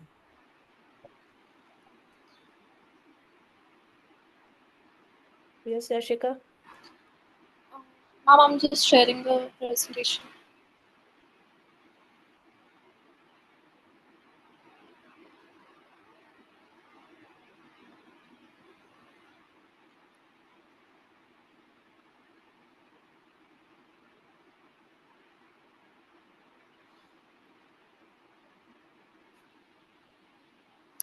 Sir, is my presentation visible? Yes, visible. Please go ahead. Yeah. So the topic I'm presenting is sustainable development using biocontrol agents against invasive weed Parthenium hysterophorus. So I'm just giving a brief background about it. Zygogramma bicolorata is also known as the Mexican beetle. It was introduced in the Bangalore state of India in 1984. It is an effective biocontrol agent against Parthenium hysterophorus, which is also known as Gajar Ghas in India. Parthenium is an international weed and it has affected almost every country of the world. This Mexican beetle is found to be host specific in nature and it feeds exclusively on Parthenium and doesn't affect any neighboring plants or crops. It is a small beetle with a brown color head, yellow colored body, and it has elytra marks, which is also a characteristic feature of this beetle. It belongs to Coleoptera order and family is Chrysomelidae. Parthenium belongs to Asteraceae family. Now, for studying the feeding potential of the beetle, we will be performing choice test experiment. For this, we have selected 10 sites from Dehradun district of Uttarakhand. For this experiment, we'll be taking grub stage, or we can call it the larval stage, or instar stage, which is found in this beetle. We'll be using the first, second, third, and fourth instar stage. The samples of the Parthenium beetle are collected from the leaves and flowers. Yashika, please scroll down the paper because we can just see you in the first page. Ma'am, I'm doing it. I don't know why it's not visible. Is it now visible? No. Only first. We are still on the first slide.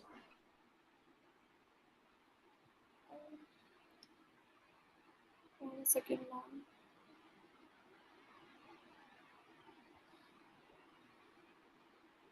Ma'am, actually, I'm having this iOS system in my No laptop. problem. You just carry on your presentation. No problem.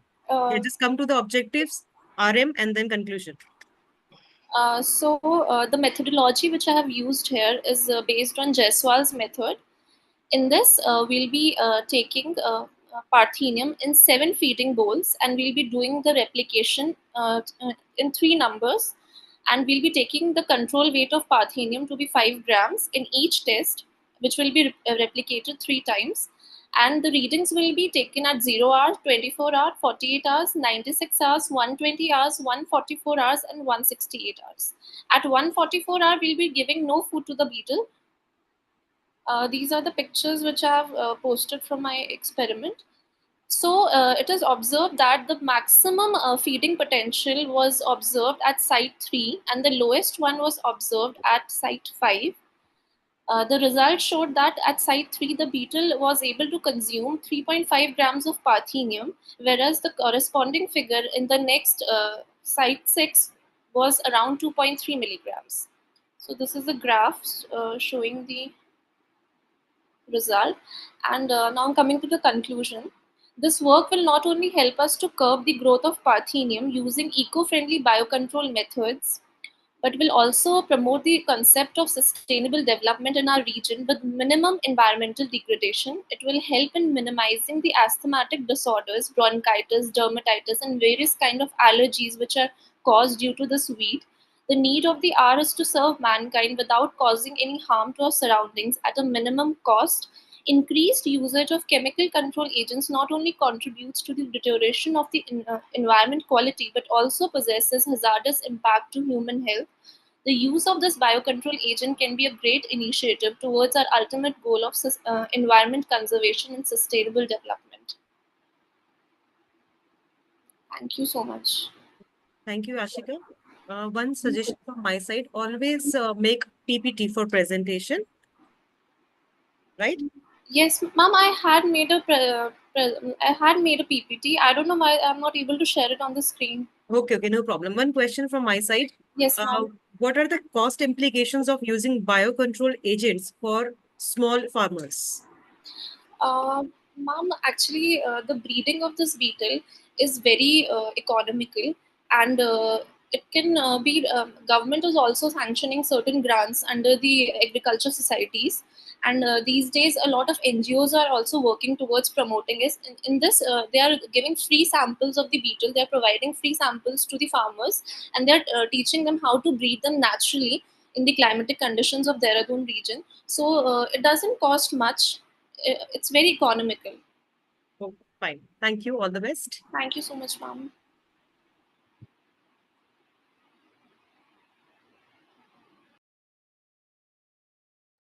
Thank you.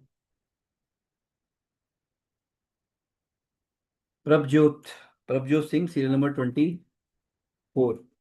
Prabjot. Please unmute, Prabjot. Yes. Good evening, sir. Good evening, ma'am. Good evening, everyone. So wait a minute. I'm trying to Switch on. Where is your video? So wait a minute. I'm trying to make myself visible to you all. Actually, I think it is not connected. Only mic is visible. Audio is visible only. The video is not connected. So I don't know why it is not. Are you sharing your PPT or you are doing oral presentation? I'm sharing my PPT. So then, I don't know why my video is okay, no not. problem. Just share your PPT and you can start. Okay, sir. Share your PPT.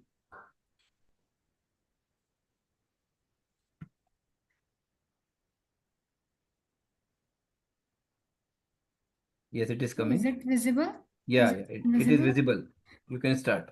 So the topic of my presentation is a critical analysis of national education policy introduced in 2020, its implication, opportunities and challenges for Indian teachers. Introduction. NEP is India's first comprehensive education policy of this century. After a gap of 34 years, the first one was introduced in 68, second was in 86, and the third one is in 2020. This policy aims to revamp aspects of Indian education system, making it more holistic, flexible, and multidisciplinary. As teachers are the central to this policy, acknowledging their crucial role in shaping learners of our country and the nation. The policy outlines multiple reforms targeting teacher education, their recruitment, career progression, and their professional development. The paper critically assesses these reforms from the teacher's perspective, examining promises and potential implementation challenges. The NEP provides following provision. NEP 2020 provides following provisions for teacher education and training. First one, 2020 NEP introduced 4-year integrated B.Ed program, and it will be a minimum requirement for teachers till 2030, combining subject knowledge, pedagogy, practical experience. Institution must become introduction of multidisciplinary teaching is must and align with higher education standards, ending substandard programs, professional development of teachers by 50 by introducing 50 hours of continuous professional development annually for all the teachers. It was introduced by combined efforts of DIETs at the district level, SCRTs at the state level, NCERT at the national level, by both online and offline medium. Teacher recruitment by NPST for enhancing teacher performance, career progression, promotion for systematic and rewarding path based on competence and professional development, providing teacher autonomy and accountability to gain autonomy in choosing pedagogical approaches and reducing non-teaching workload on teachers, allowing more focus and classroom activities. By introducing Diksha digital infrastructure for knowledge sharing and Swayam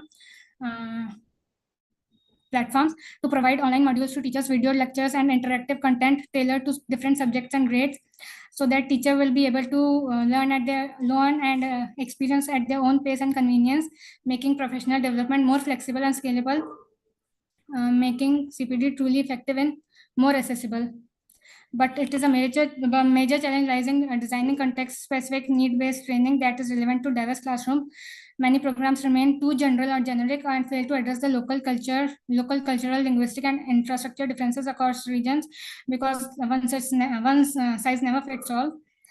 Further, creating interactive and engaging modules that encourage reflection and application of learning remains a significant hurdle. Without addressing these issues, CPD become a checkbox unless teacher herself or himself takes initiatives. The pendulum is the same, making the program a learner-centered, experiential, and holistic approach to education. As due to time shortage, I'm not explaining each. The use of technology blend learning modules. The main aim of the NEP is to make teachers able to use of technology, blended learning modules, and digital platforms to support diverse learning needs, including holistic development of the students, children on the basis of cognitive, emotional, social, and ethical basis. Opportunities for teachers under NEP, enhancing professional status. As NPST aims to elevate teacher social and professional status, attracting more talent, career growth, and motivation by offering structured career progression model based on merit, offers a motivation for teachers to improve and innovate with clear promotion guidelines. Lifelong learning, as CPD is a lifelong learning process. CPD promote convenient learning, improving teacher effectiveness, so to improve student outcomes through exposure exposure to various strategies and digital tools, freedom and pedagogy, better working conditions, advocacy for improved infrastructure, reduced teacher ratios, and timely salaries contribute to better job satisfaction and work-life balance of teachers. Critical challenges, as in India, several types of schools. We have schools in rural as well as urban areas, government schools, private schools. Differences always remain in them.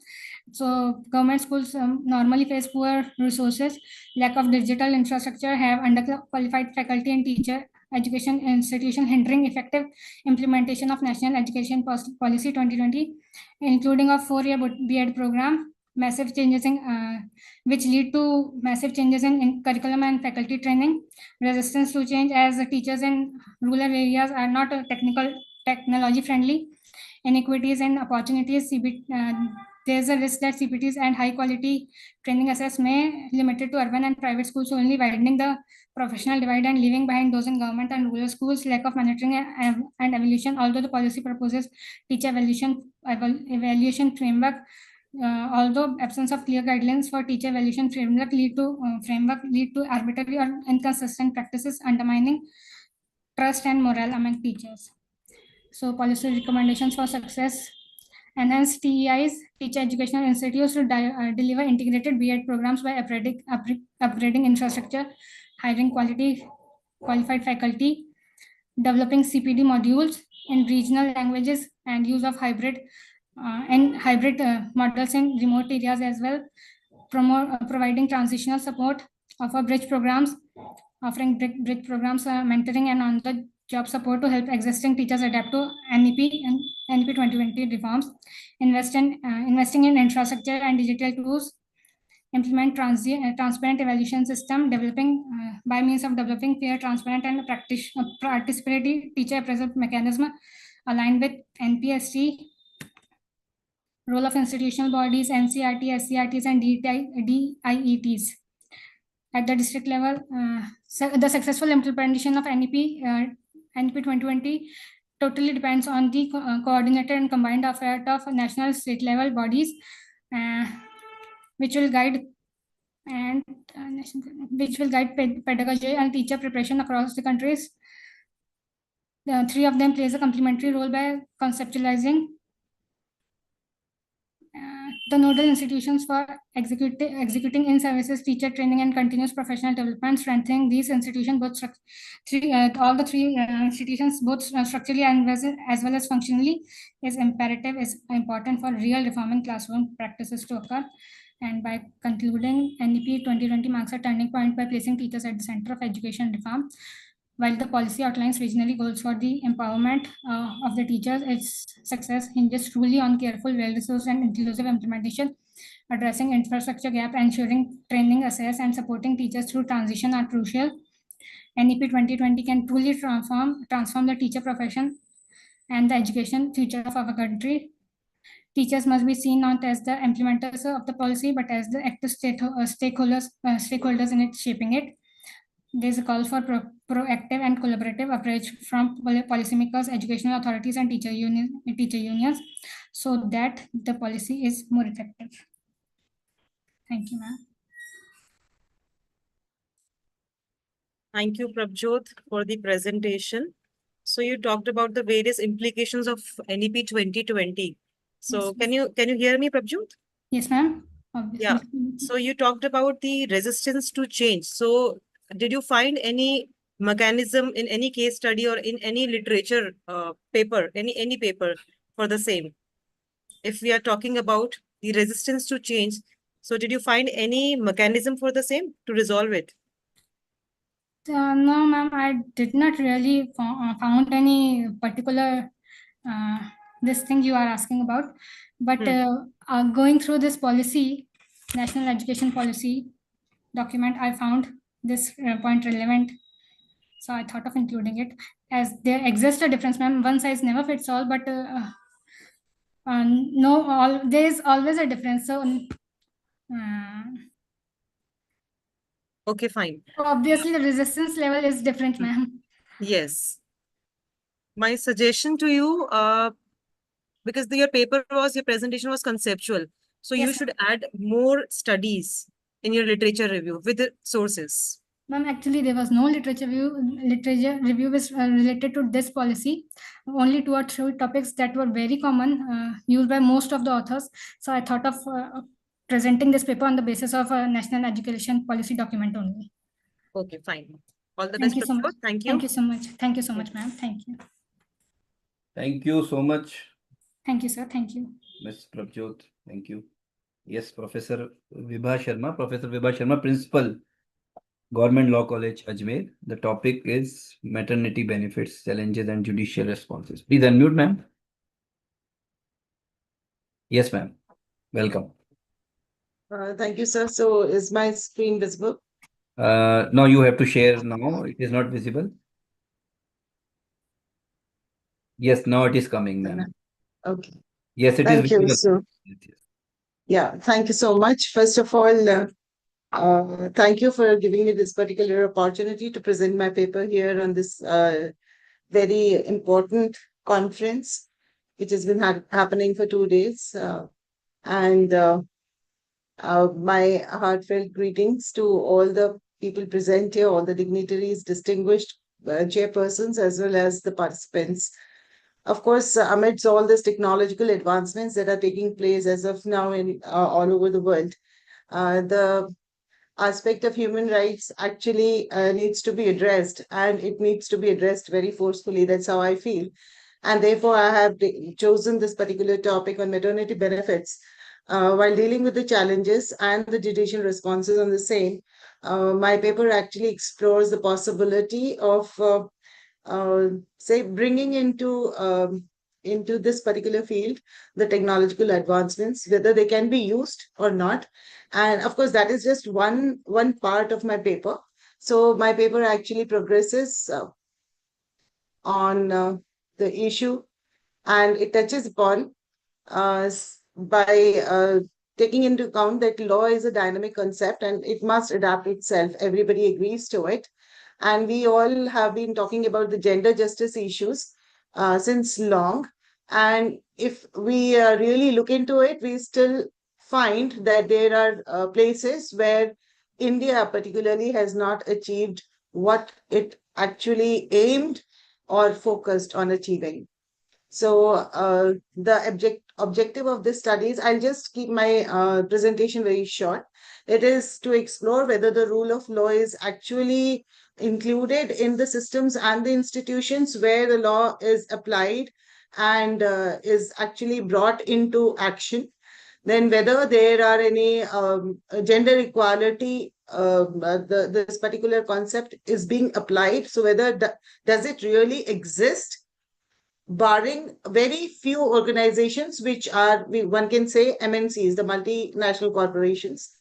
Then also the advancement in the ability of women to have their human rights, to claim their human rights rather on the equal footing, and to examine the use of technology in this particular field.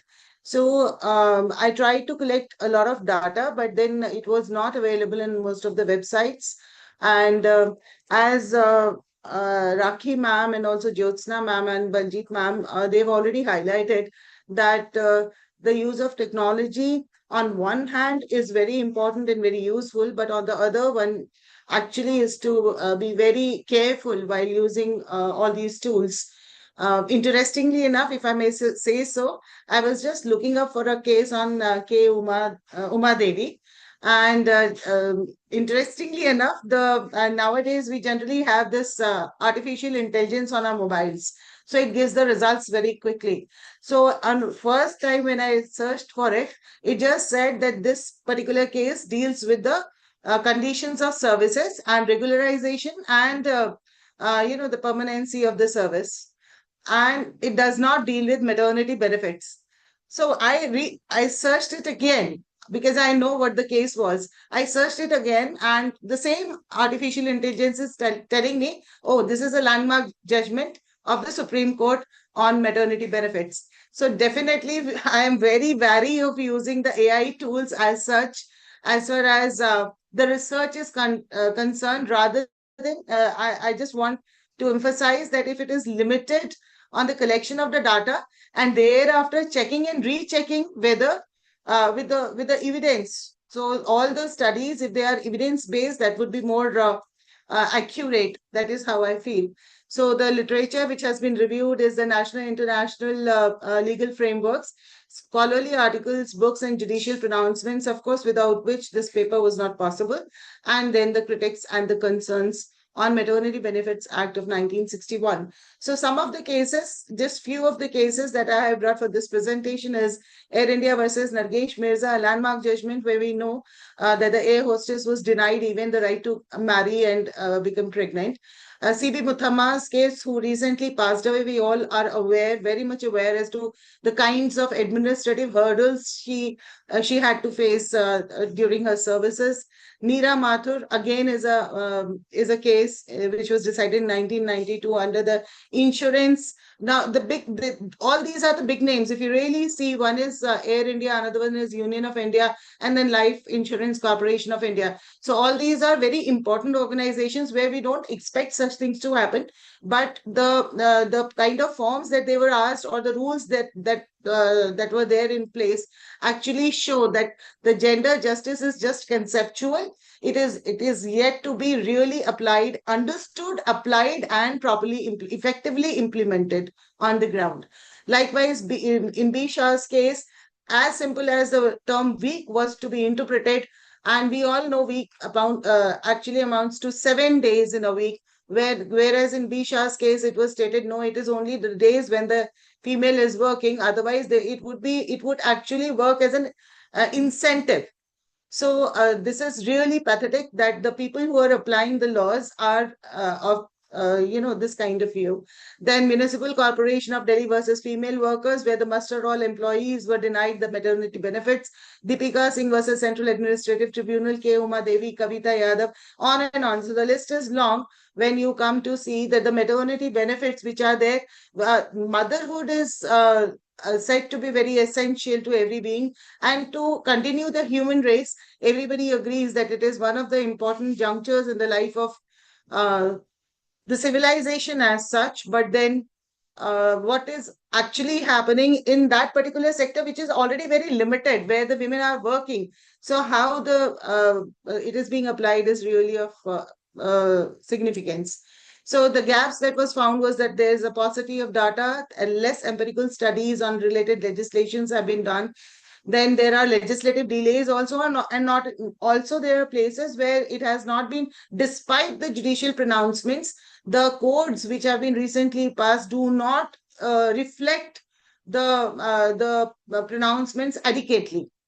So it doesn't find the place, and then missing links of checks and balances, which is always there, and lack of education and training amongst the people, not only amongst the women who are to first understand the right and then claim it, but also the people who are to apply it. So the finding is that there is an existence of stereotype mindsets. Then there are, of course, legal loopholes and gray areas because the explanations are not adequate enough for the people who are applying the law to understand and then implement it adequately. Then lack of collaborative efforts, limited information and counseling and access to the women workers. Judiciary generally comes to the rescue in such cases. Mind you, those people who reach to the courts, only those people are getting the favorable interpretations. What about the rest of the people what about the rest of the women who are not being able to go to the courts? Then disparity between principle and its application. So in conclusion, at the moment where I have arrived at is that there is naturally the grave requirement of change in mindsets. Gender parity needs to be claimed, so the women are to be empowered. Enhancement in awareness is very much necessary. Education and dissemination of information is vital, and collaborative efforts can further fill the gap between the principle and ground realities.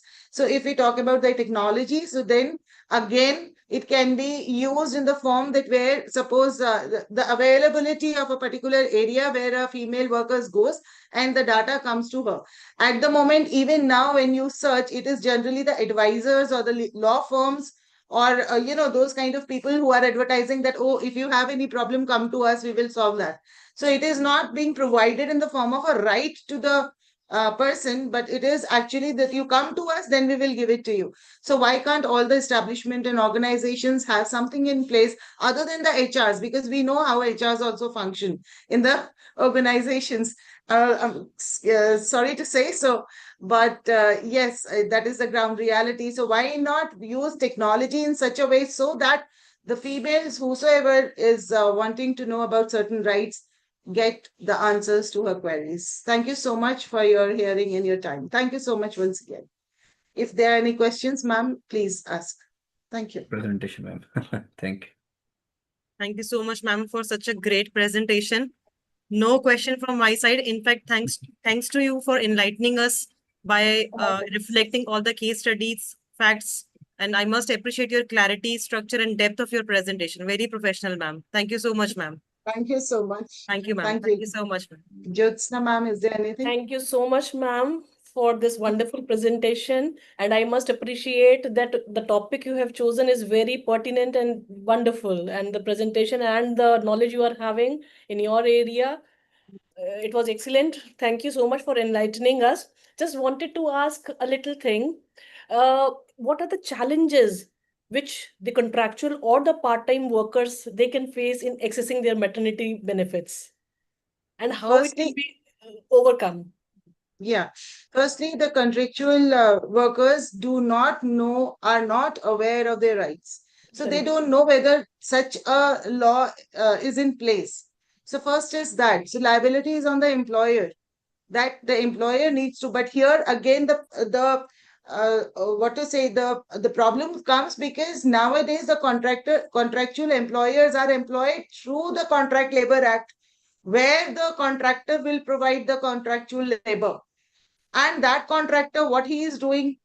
So all these are actually the challenges in the path where forget about the contractual workers. What I'm saying and emphasizing is even the women who are in regular employment, yes, they are actually going right up to the Supreme Court to get the relief.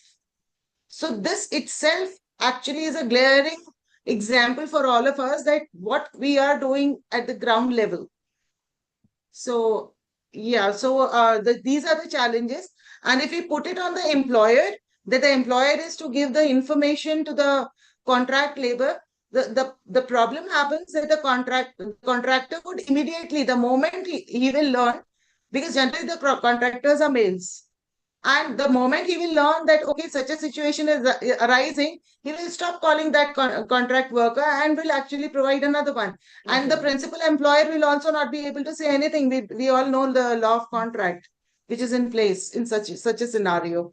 So these are the I hope I have answered your query, ma'am. No. I was just looking for the solution, how it can be done. We need to educate the women, or what else can be done? Yes. Yeah, so in the society, the word is to be sent around. Yes. We need to send. And the government policies will have to be such, like the Sathi program is there and all the programs at the panchayat level. So from there, it needs to be, and even the law colleges will have to be involved in it, so that wherever they're going, universities and law students, wherever they're going, they have to enlighten, because enlightenment is the final thing. That's how I believe. Much responsibility on your shoulders as well, being the principal of the law college, ma'am. All of us. Yes, all of us. Thank you so much, ma'am. Thank you. Thank you, ma'am. Have a great day. Thank you, sir. Thank you for the invitation. Thank you. Thank you, Professor Vibha. Thank you so much for joining. Thank you. Thank you, sir. Thank you, sir. The next presenter is Rentesmo. Actually, he's from also Nagaland. Rentesmo Humsto, serial number 28.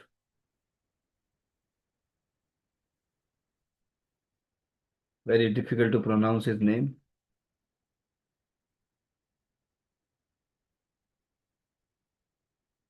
Rentesmo, are you there? Yes, yes.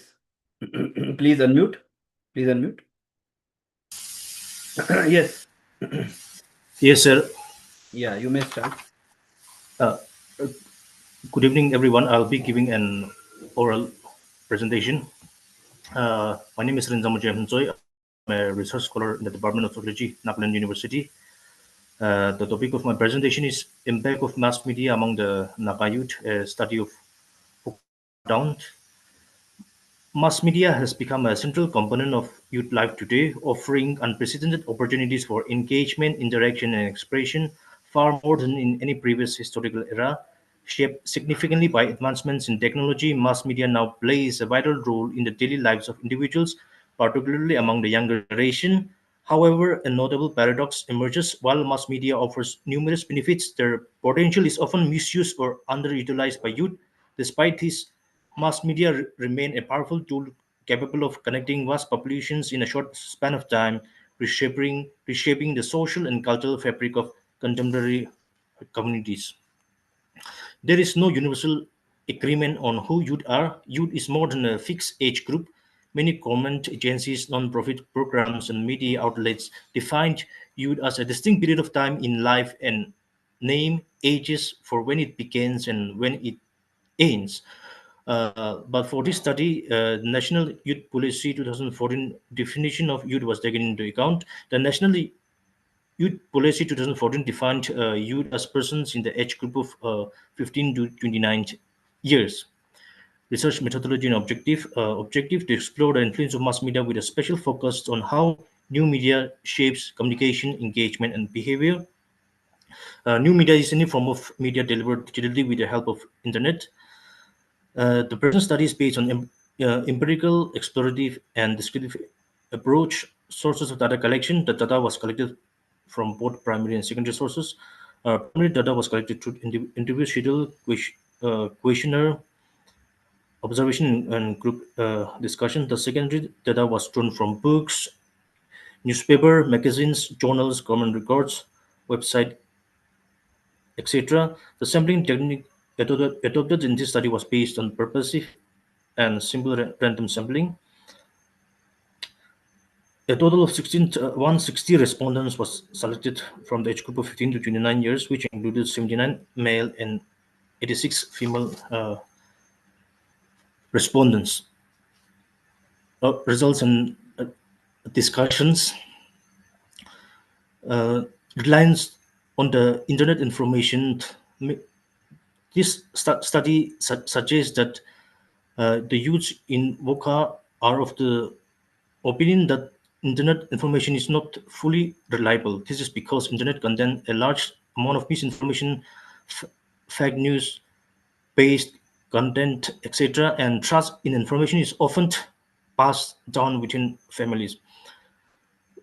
Social media also play a role in influencing the decision of the youth. Increased social media usage and the role of local influencers and role models also lead to the youths in influencing the choices, attitudes, and behavior. At the same time, social media is also seen as a threat to the customs and practices, and also is substantial segment does not view social media as a major threat to the cultural tradition. This differing perspective underscore the complex interplay between technology and tradition in contemporary society. And social media is platforms also seen as a reliable platform for earning the livelihood. In Voca, majority of the youths agree that YouTube or Instagram can be a reliable source for earning livelihood. This indicates that digital platforms are increasingly recognized as viable channels for income generation among younger generations. In Voca, online gaming as a respectable career choice is not seen as a legitimate one, because historically careers have been focused on more conventional paths such as education, government jobs, agriculture, or business, etc. Mass media furthers innovation, instill creativity and confidence. Mass media, by connecting Naga youth to the world while giving them a platform to share their identity and ideas, significantly post creativity, innovation and self-confidence. This shows that youth in Voca recognize and value the empowering role of media in their lives. At the same time, excessive use of mass media hampers economic development. This is due to the cumulative impact of distraction, reduced focus, and prioritization of entertainment over educational content. Many students face the challenge of balancing media consumption with their academic responsibilities. And at the same time, social media shapes creativity and innovative thinking. Social media, when used in a constructive way, offers a platform for self-expression, learning, and collaboration, all of which can contribute to fostering creative thinking and innovation. The findings suggest that youth in Voca are increasingly recognize social media as a powerful tool for personal and creative development. Conclusion: with the advancement and technological changes in society, mass media have become an integral part of our lives, affecting our society in many ways. No society is accessible from the influence of the mass media, and it is the youth who are influenced more by mass media to a great extent. The findings shows that social media usage shapes new ideas and build creativity among the youth. And at the same time, mass media create a digital platform to earn a livelihood. In addition, social media also become a platform for active participation, interaction, discussion, and exchanging ideas and thoughts. The study also found that many social media influencers have become social media entrepreneurs, which use the power of social media to showcase their talents, sell their products, create digital contents, and sustain their livelihood. Furthermore, social media is also seen as having the potential to threaten the customs and practices of the Naga society due to influence of popular culture. Thus, apart from all mentioned limitations of the mass media, the youth should be sensitized to mass media usage etiquettes, and government agencies should also realize the potential of mass media and impart various training to the youth to generate employment opportunities through the use of mass media. Understanding and using mass media correctly will enable the youth to become informed and asset conscious citizens. Thank you.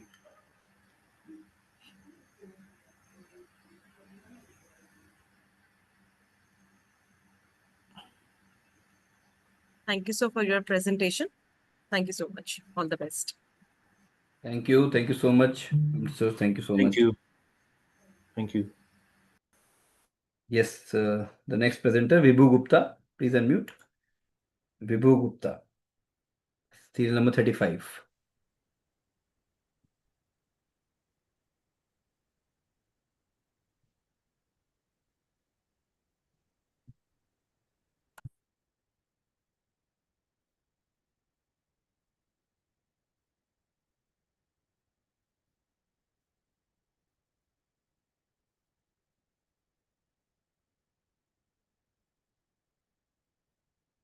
Yes, Mr. Vibhu, please start.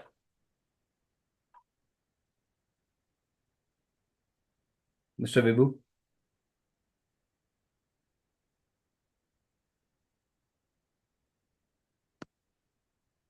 Your voice is not audible, Mr. Vibhu. Please unmute. Unmute. You are I think login from 2 devices. Please unmute. Unmute one device.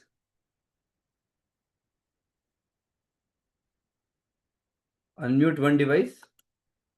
Then only you can. Please unmute yourself. Yes. No, still you are not audible. You are not audible. I don't know what happened. Please check your mic, check your audio.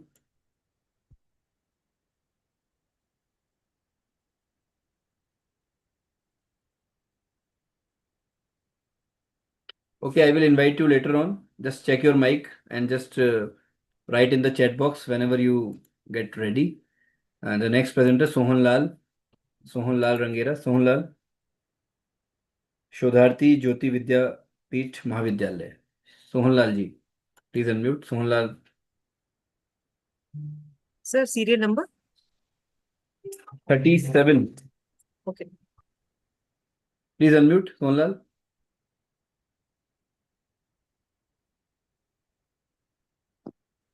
Yes, Sohan Lal ji. You can start your presentation.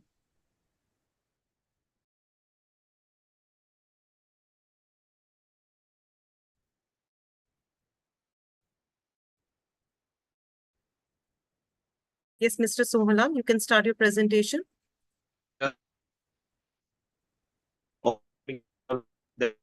Network issue, I think there is a network issue. Sohan Lal, we are not able to, your voice is not clearly audible. आवाज आपकी साफ नहीं आ रही है, अटक रही है. एक मिनट सर. हाँ,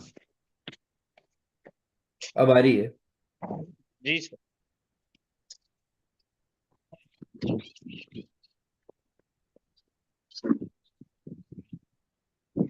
आप स्टार्ट करिए.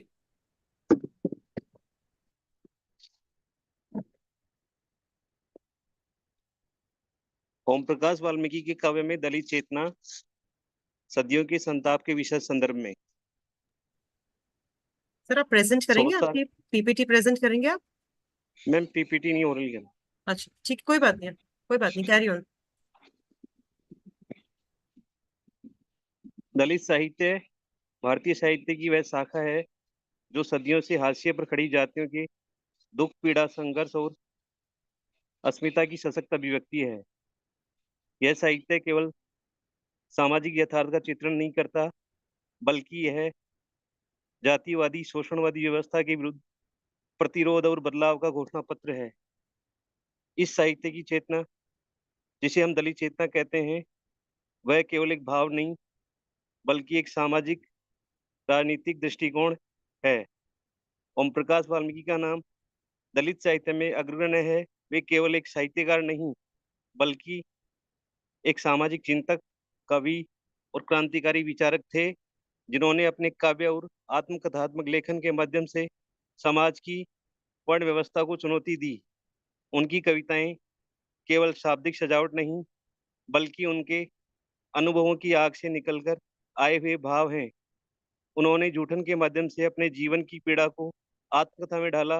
वहीं बस बहुत हो चुका, थोड़ी सी जमीन चाहिए जैसी कविताएं उनके अंदर की ज्वलंत दलित चेतना की साक्षी हैं. सदियों के संताप केवल एक वाक्यांश नहीं बल्कि वह संचित पीड़ा है जो दलित समाज ने पीढ़ियों तक झेली. यह संताप केवल शारीरिक शोषण नहीं बल्कि मानसिक और सांस्कृतिक दमन की परतों में छिपा हुआ ऐतिहासिक घाव है, जिसे वाल्मीकि ने अपनी कविता में उजागर किया. यह चेतना केवल व्यक्तिगत नहीं, सामूहिक है और यह भारत की सामाजिक बनावट की आत्मा को प्रेरती है. इस शोध पत्र का उद्देश्य है कि ओम प्रकाश वाल्मीकि की कविताओं में निहित दलित चेतना का विश्लेषण किया जाए, विशेषकर उस सदियों के संताप के विषय संदर्भ में जो उनके साहित्य में बार बार उभरता है.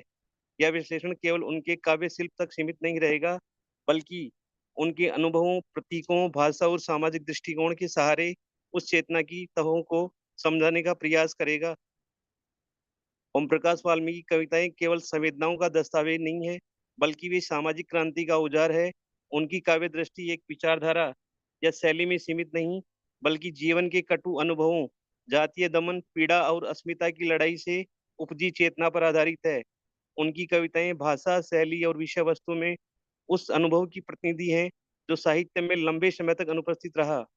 वाल्मीकि की कविता बस बहुत हो चुका एक ऐसा उदाहरण है जिसमें उनका आक्रोश, हताशा, संघर्ष झलकता है। इसमें कवि उस अन्यायपूर्ण समाज व्यवस्था के विरुद्ध एक स्पष्ट स्वर में बोलता है जो शोषण को सस्ता रूप देती है। ओम प्रकाश वाल्मीकि की कविताएं केवल एक वर्ग की पीड़ा का चित्रण नहीं है, बल्कि वे पूरे समाज के उस ढांचे की गहरी आलोचना है जो जातिवाद, भेदभाव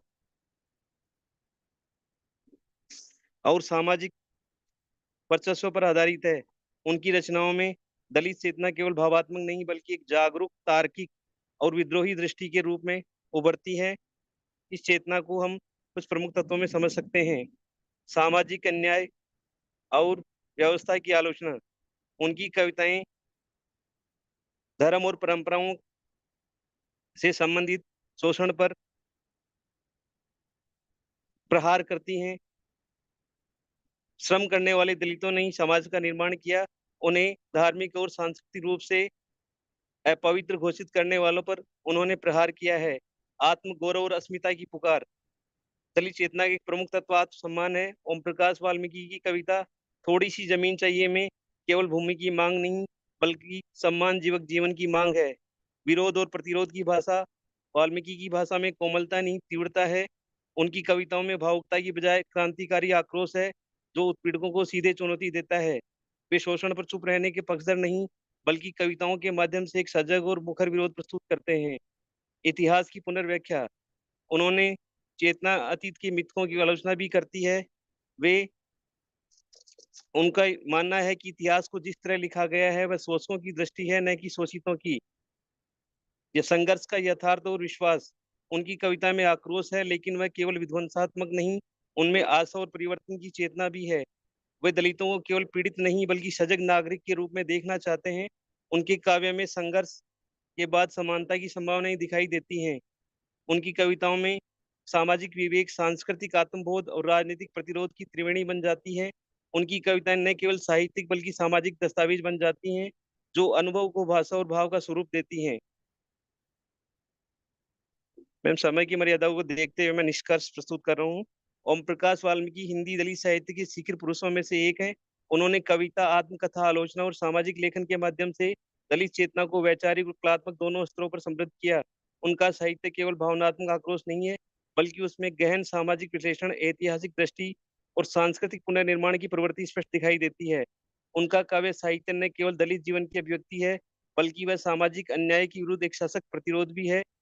उनकी कविताओं में दलित चेतना केवल विचार नहीं, बल्कि एक जीता जागता अनुभव है जो सदियों से शोषण, बहिष्कार और अपमान की अग्नि में तपकर निखरा है।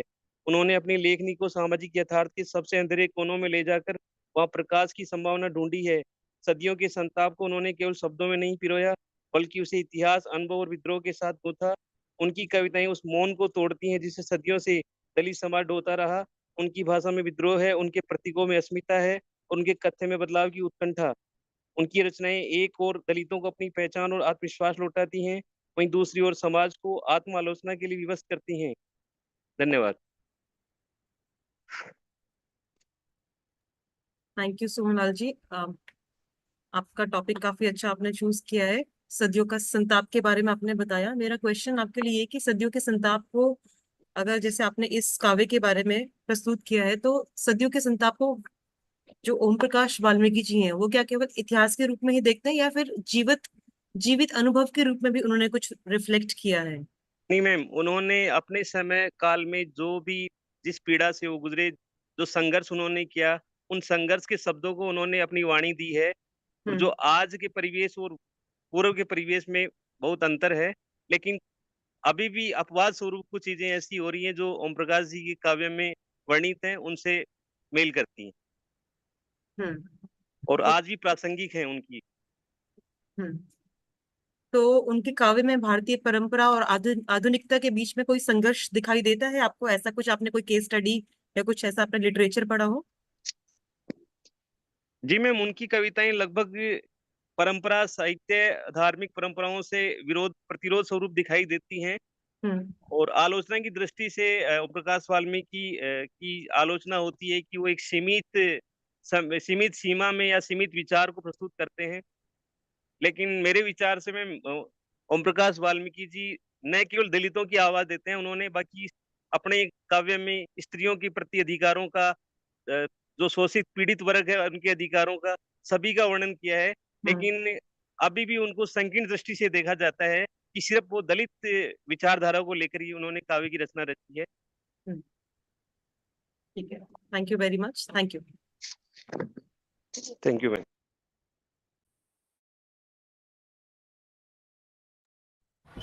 Yes, Vibhu Gupta, please, you can Yes, start. sir. Am I audible now, sir? Yes, yes, audible. Yes, Vibhu.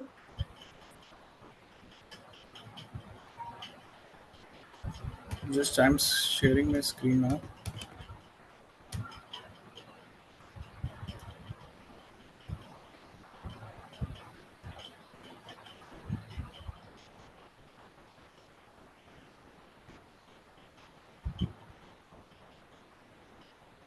Is my screen visible, ma'am?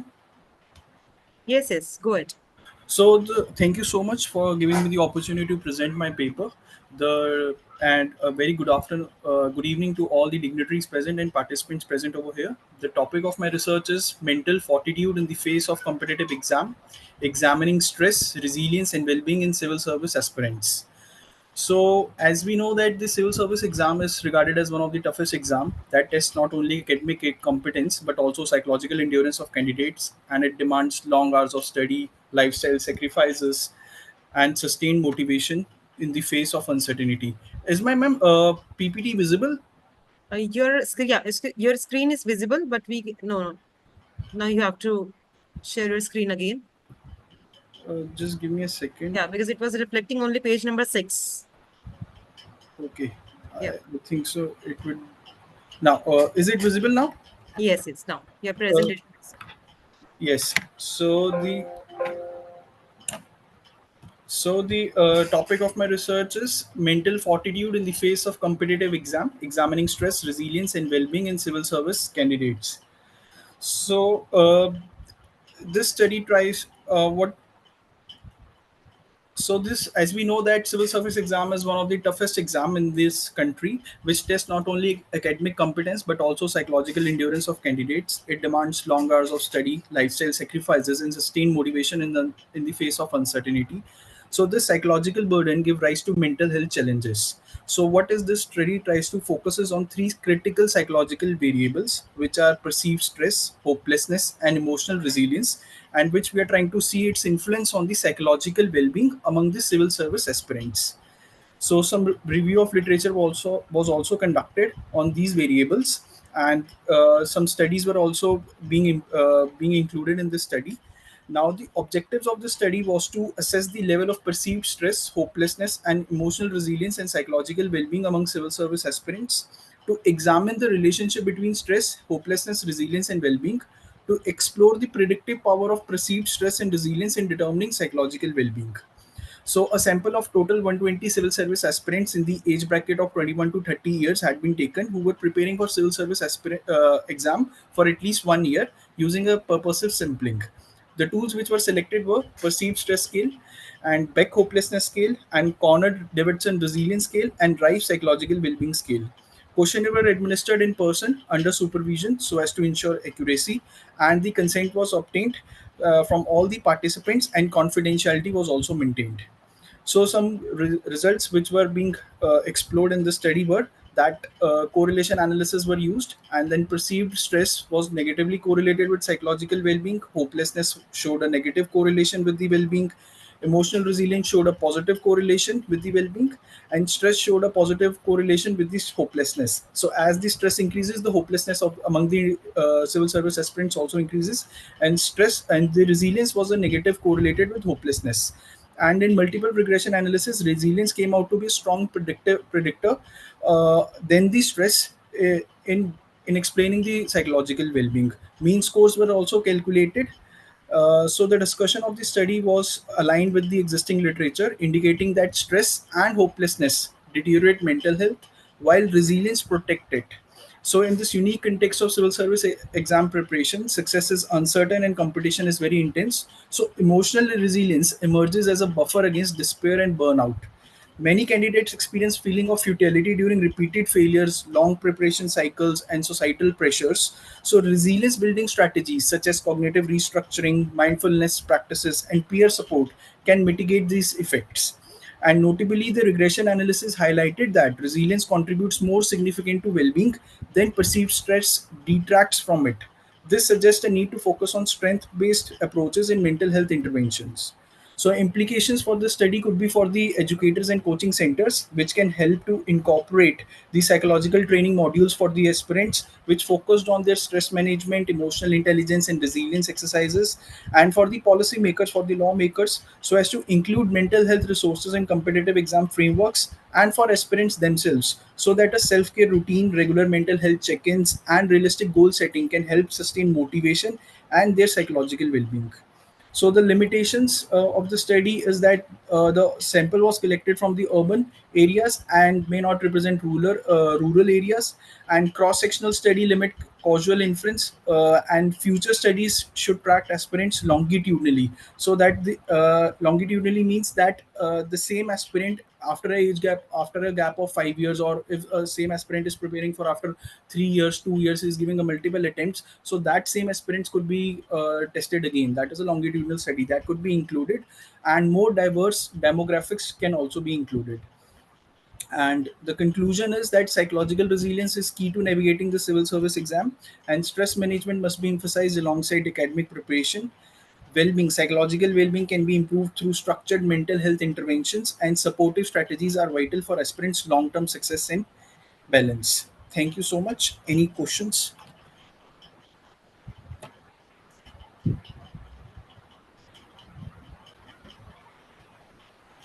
Thank you, Vibhu sir, for nice presentation.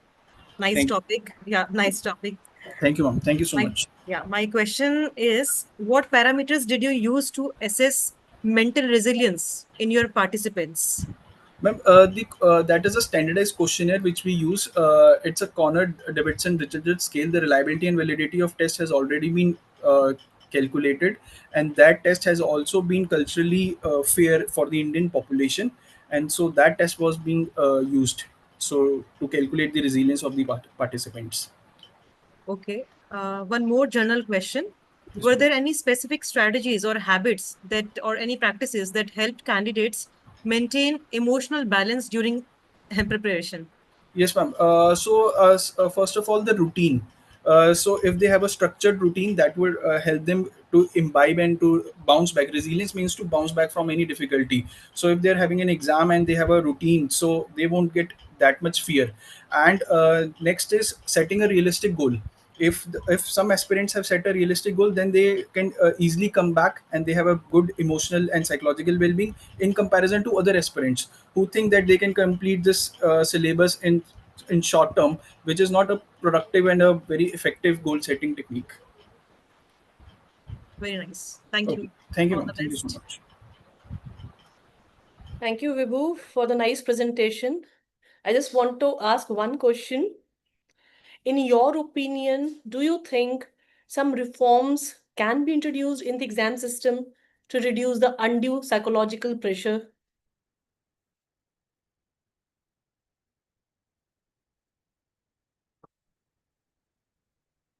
Am I audible, Vibhu? Yes, ma'am. Yes, ma'am. My mic was muted. Yes, ma'am. So I think that some mental health intervention technique should always be incorporated by the coaching centers or by the aspirants themselves. Some counselor, some mental health professional helpline should be given from the government, from the lawmaking agencies, so that the aspirants who are feeling despaired or who are seeking some kind of professional help, they can contact that helpline number and they can come out of that phase.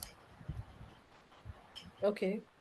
And I can't comment on the syllabus and other things because that is a policy making decision and that should be done at the constitutional level and the policymakers level. Great.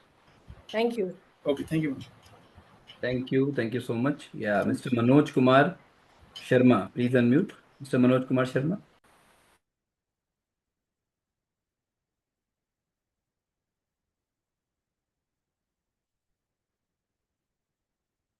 Mr. Manoj Kumar Sharma,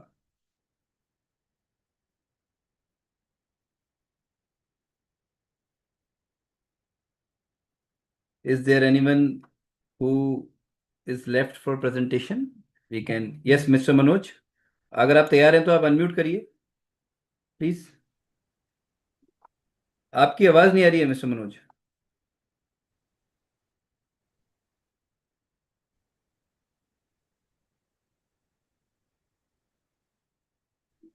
I think network issue. Mr. Manoj, आवाज नहीं आ रही है आपकी. Sir, I'm trying to. No, now it is audible. Please unmute again. You are muted. Unmute again. Yes, you can start now.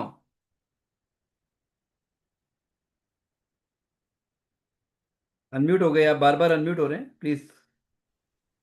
Yes, mute हो जाते हैं बार बार आप. Sir मैं कोशिश करता हूँ. मैं अब कनेक्शन सही भी है, शायद सही है. Now you can start. Yes yes yes. Good evening, sir, and all respected members and sirs, madams. मैं आज एनसीईआरटी से को रिप्रेजेंट कर रहा हूँ और मेरा टॉपिक है रूस यूक्रेन वॉर एंड घुटने पे जो नॉन अलाइनमेंट मूवमेंट अभी है भारत जिसका मेन पिलर माना जाता है. वो इस मैटर को लेकर थोड़ा सा वरीड है. जिस तरह से ये आज वेस्टर्न एशिया और अदर जो नेशंस हैं वो कनेक्टेड हो रहे हैं वॉर के साथ, तो जो एक्चुअल वर्ल्ड पीस है वो डैमेज हो रहा है कहीं ना कहीं. उसको लेकर मैं अपना प्रेजेंट कर रहा था. सर मैं सुनाई दे रहा हूँ सभी को. Yes yes please Manoj ji बोलिए बोलिए. सुनाई दे रहे हैं आप. हेलो, आपकी आवाज आ रही है. अच्छा. तो सबसे पहले मैं गुट निरपेक्षता का जो मीन था. अच्छा सर, थैंक यू सर. सबसे पहले मैं गुट निरपेक्षता का मीन डिस्क्राइब करना चाहूंगा, एक्सप्लेन करना चाहूंगा कि जो एक्चुअल जो ह्यूमन नेचर है उसमें कहीं ना कहीं वर्ल्ड पीस को लेकर और ह्यूमन वेलफेयर को लेकर अच्छे से वर्क करने की मेंटालिटी रहती है. और उसी के लिए 1955 में बेलग्रेड सम्मेलन हुआ और उसके बाद 1961 में नाम का पहला सम्मेलन होता है बार्डून सम्मेलन के बाद बेलग्रेड में. और आज अगर हम देखते हैं तो पिछले 3-4 साल से रूस यूक्रेन वॉर कंटिन्यू है अभी. और उसके कंटिन्यू होने से वर्ल्ड जो पीस है और जो वर्ल्ड पॉलिटिकल एनवायरनमेंट है या और अदर जो इश्यूज है वो बैडली इफेक्टेड हो रहे हैं.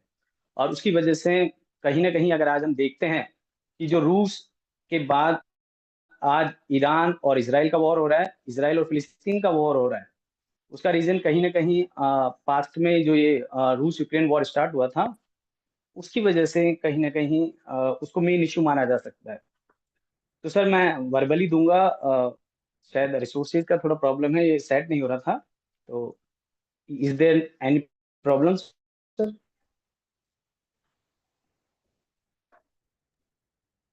Hello sir please continue sir. नहीं, आप कंटिन्यू कीजिए सर, बोलिए. कीजिए sir. Okay okay okay okay.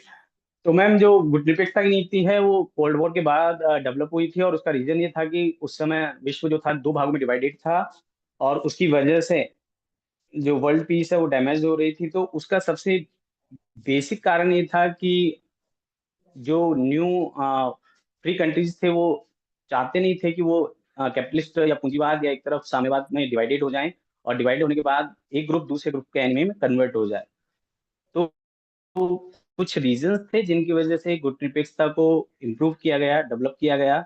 एक तो हम चाहते थे कि शीत युद्ध कंट्रोल हो या फिर उस मैनर तक डेंजर सिचुएशन में नहीं पहुंचे जिस सिचुएशन में वो पूरे वर्ल्ड को डैमेज कर सकता था और थर्ड वर्ल्ड वॉर के लिए एक बेस तैयार कर सकता था. तो सबसे पहले हम चाहते थे कि शीत युद्ध को कंट्रोल करने के लिए एक ऐसी पॉलिसी डेवलप हो जिसके द्वारा विश्व के जो मैक्सिमम नेशंस हैं वो कॉपरेट करें या तो एक दूसरे को या फिर एक दूसरे के एनिमीज के रूप में कन्वर्ट नहीं हो जाए. पहला कारण तो यही था कि शीत युद्ध को बाउंड करना, उसको कंट्रोल करना. दूसरी बात थी कि जो ये नेशन थे बिगर, जो जिन्हें हम सुपर पावर कहते हैं आज, वो किसी न किसी रूप में अपने प्रभाव को इंक्रीज करना चाह रहे थे. और ज्यादातर जो गुट बने हुए थे उन गुट में सैनिक जो गुट हैं वो डेवलप हो रहे थे, सैनिक पावर्स को इंक्लूड करना चाह रहे थे. जबकि गुट निरपेक्ष नीति वाले चाहते थे कि सिर्फ पावर या मिलिट्री पावर्स का ही यूज नहीं होना चाहिए, उसके अलावा अदर ऑप्शंस भी हैं जिनके द्वारा वर्ल्ड लेवल पर कॉपरेशन को बढ़ाया जा सकता है, सिक्योरिटी डेवलप की जा सकती है और अदर चीजों को बहुत अच्छे लेवल पर डेवलप किया जा सकता है.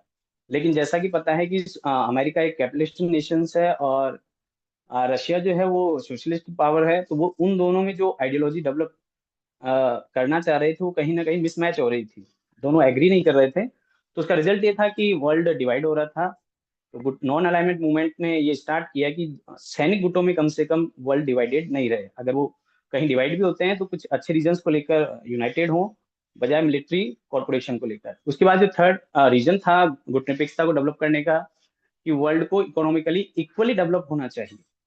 कुछ देश बहुत ज्यादा डेवलप्ड हो रहे थे और कुछ देश अभी भी पुअर सिचुएशन में थे।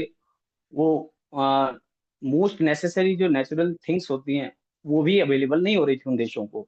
तो ऐसे में गुटनिरपेक्षता नीति के माध्यम से इकोनॉमिक डेवलपमेंट को बैलेंस्ड करने के प्रयास किए गए थे, और ये बहुत लंबे समय तक बहुत अच्छा भी रहा था। लेकिन जैसे जैसे रूस का पराभव हुआ और अमेरिका का बहुत स्ट्रॉन्ग पोजीशन उसने गेन की, वैसे वैसे ये कहीं ना कहीं वीक हुआ और ये डिसबैलेंस हुआ। और इसको कंट्रोल करने के लिए एक बार फिर भारत ने प्रयास किए, और जो अफ्रीकन नेशंस हैं या नॉर्थ अमेरिकन नेशंस हैं और जो एशियंस जो नेशंस हैं उनको यूनाइटेड किया, उनको एक किया। लेकिन 2022 और उसके बाद की जो सिचुएशन क्रिएट हो रही है रूस यूक्रेन वॉर से, उससे कहीं ना कहीं ये लग रहा है कि वापिस पुनः एक बार विश्व डिवाइडेड हो रहा है, और कहीं ना कहीं इस डिवाइडेशन से वर्ल्ड पीस को डैमेज हो रहा है। आज अगर हम देखते हैं कि रूस यूक्रेन वॉर की वजह से अगर उसके इम्पैक्ट के रूप में देखते हैं, तो स्वीडन और फिनलैंड जो यूरोपियन नेशंस हैं वो कहीं ना कहीं नाटो के मेंबर्स बन रहे हैं, और यानी एक बार फिर वर्ल्ड मिलिट्री कंट्रोल की तरफ जा रहा है। और जो बैलेंस बना हुआ था पिछले लगभग 75 ईयर से जो भारत प्रयास कर रहा था नॉन अलाइनमेंट को लेकर, वो वीक हो रहा है। तो आज अगर हम देखें तो गुटनिरपेक्षता की नीति जितनी स्ट्रांगली वर्क कर रही थी, रूस यूक्रेन वॉर की वजह से आज वर्ल्ड पीस को डैमेज के कारण यूरोप ही नहीं पूरे वर्ल्ड के और अदर नेशंस जो है वो भी किसी न किसी तरह। तो कंक्लूजन के रूप में मैं कहना चाहूंगा कि विश्व आज ये मानता है, भारत और जो बड़े देश हैं, कि वॉर कभी भी किसी भी चीज का सॉल्यूशन नहीं हो सकता है। अगर आपके किसी भी तरह के विवाद हैं और उन विवादों का सॉल्यूशन अगर आप रियली करना चाहते हैं, तो डेफिनेटली आपको पीसफुल सोर्सेज मीन्स का यूज करना चाहिए। और भारत, हालांकि भारत खुद भी इन चीजों में बिलीव करता है और वो इसी तरह का परफॉर्मेंस भी देता है, लेकिन अकेला भारत ऐसा नहीं कर पाएगा। तो भारत यूएनओ और अदर इंटरनेशनल जो ऑर्गेनाइजेशंस हैं उनके कॉर्पोरेशन से नॉन अलाइनमेंट मूवमेंट को स्ट्रॉन्ग करना चाहता है, लेकिन कहीं ना कहीं अमेरिका और रूस की जो मेंटालिटी है वो उसको बैरियर का काम करती है। तो हम और जो भी ह्यूमैनिटीज से जुड़े हुए इंस्टीट्यूशंस हैं उनसे उम्मीद करते हैं कि वो नेशनलिज्म और अन्य जो बैरियर्स हैं उनसे ऊपर उठकर वर्ल्ड पीस के लिए इन वॉर्स को और ये जो डोमिनेंस करने की जो मेंटेलिटी है उसको नॉन अलाइनमेंट मूवमेंट के माध्यम से कंट्रोल करने का प्रयास करेंगे, ऐसा मैं मानता भी हूँ। और मेरा सजेशंस भी है अदर्स जो इंस्टीट्यूशंस है वो इस तरफ ध्यान दे, और specially international organization. Thank you ma'am, मैं अपना टॉपिक कंप्लीट करना चाहूँगा इसी से।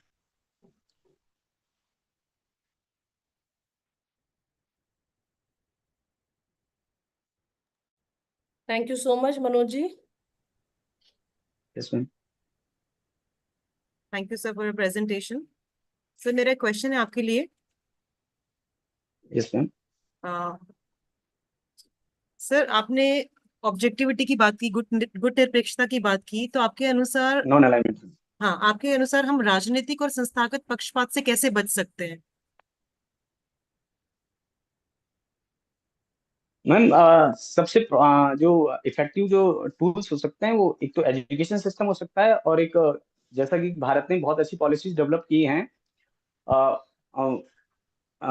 पड़ोस पहले जैसा।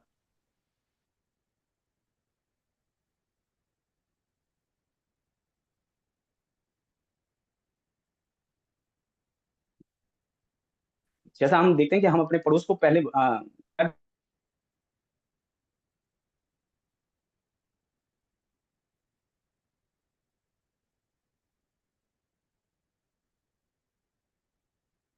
देश अपने जो वीकर नेशंस हैं केवल किसी क्षेत्रवाद से प्रभावित होकर ग्लोबल वार्मिंग है ये किसी एक देश के, और इनको कंट्रोल करने में किसी एक देश के देखना होगा कि जो संस्थागत उपाय हो सकते हैं उनके लिए फंडिंग यूनिवर्सल लेवल पर किसी आज अगर अमेरिका को देखते हैं हम, तो अमेरिका डोमिनेंस इसलिए कर पाता है क्योंकि सबसे ज्यादा डोनेशन अगर वो करता है यूएन में सबसे ज्यादा उसी का है, WTO हो या कोई और अदर ऑर्गेनाइजेशन हो, यूएन तो या other international organization thank you mister Manoj. हो, तो वो फिर डोमिनेट करता है। तो कर है इंस्टीट्यूशनल, उसको थोड़ा सा बैलेंस करना होगा। Thank you sir. Thank you sir, thank you sir अपना अनुभव हमारे साथ शेयर करने के लिए। Thank you sir. बहुत अच्छा presentation, thank you so much for presentation. So I think anybody left, we can still announce the name. You can still write in the chat box, and I think we have done all the presentations today. And as yesterday, the presentations was wonderful, like yesterday. So first of all, thank you so much, Dr. Josna and Dr. Baljeet Kaur, for beautifully chairing the session. I would like to invite Dr. Josna Madam for her chairperson's remarks. Dr. Josna Madam.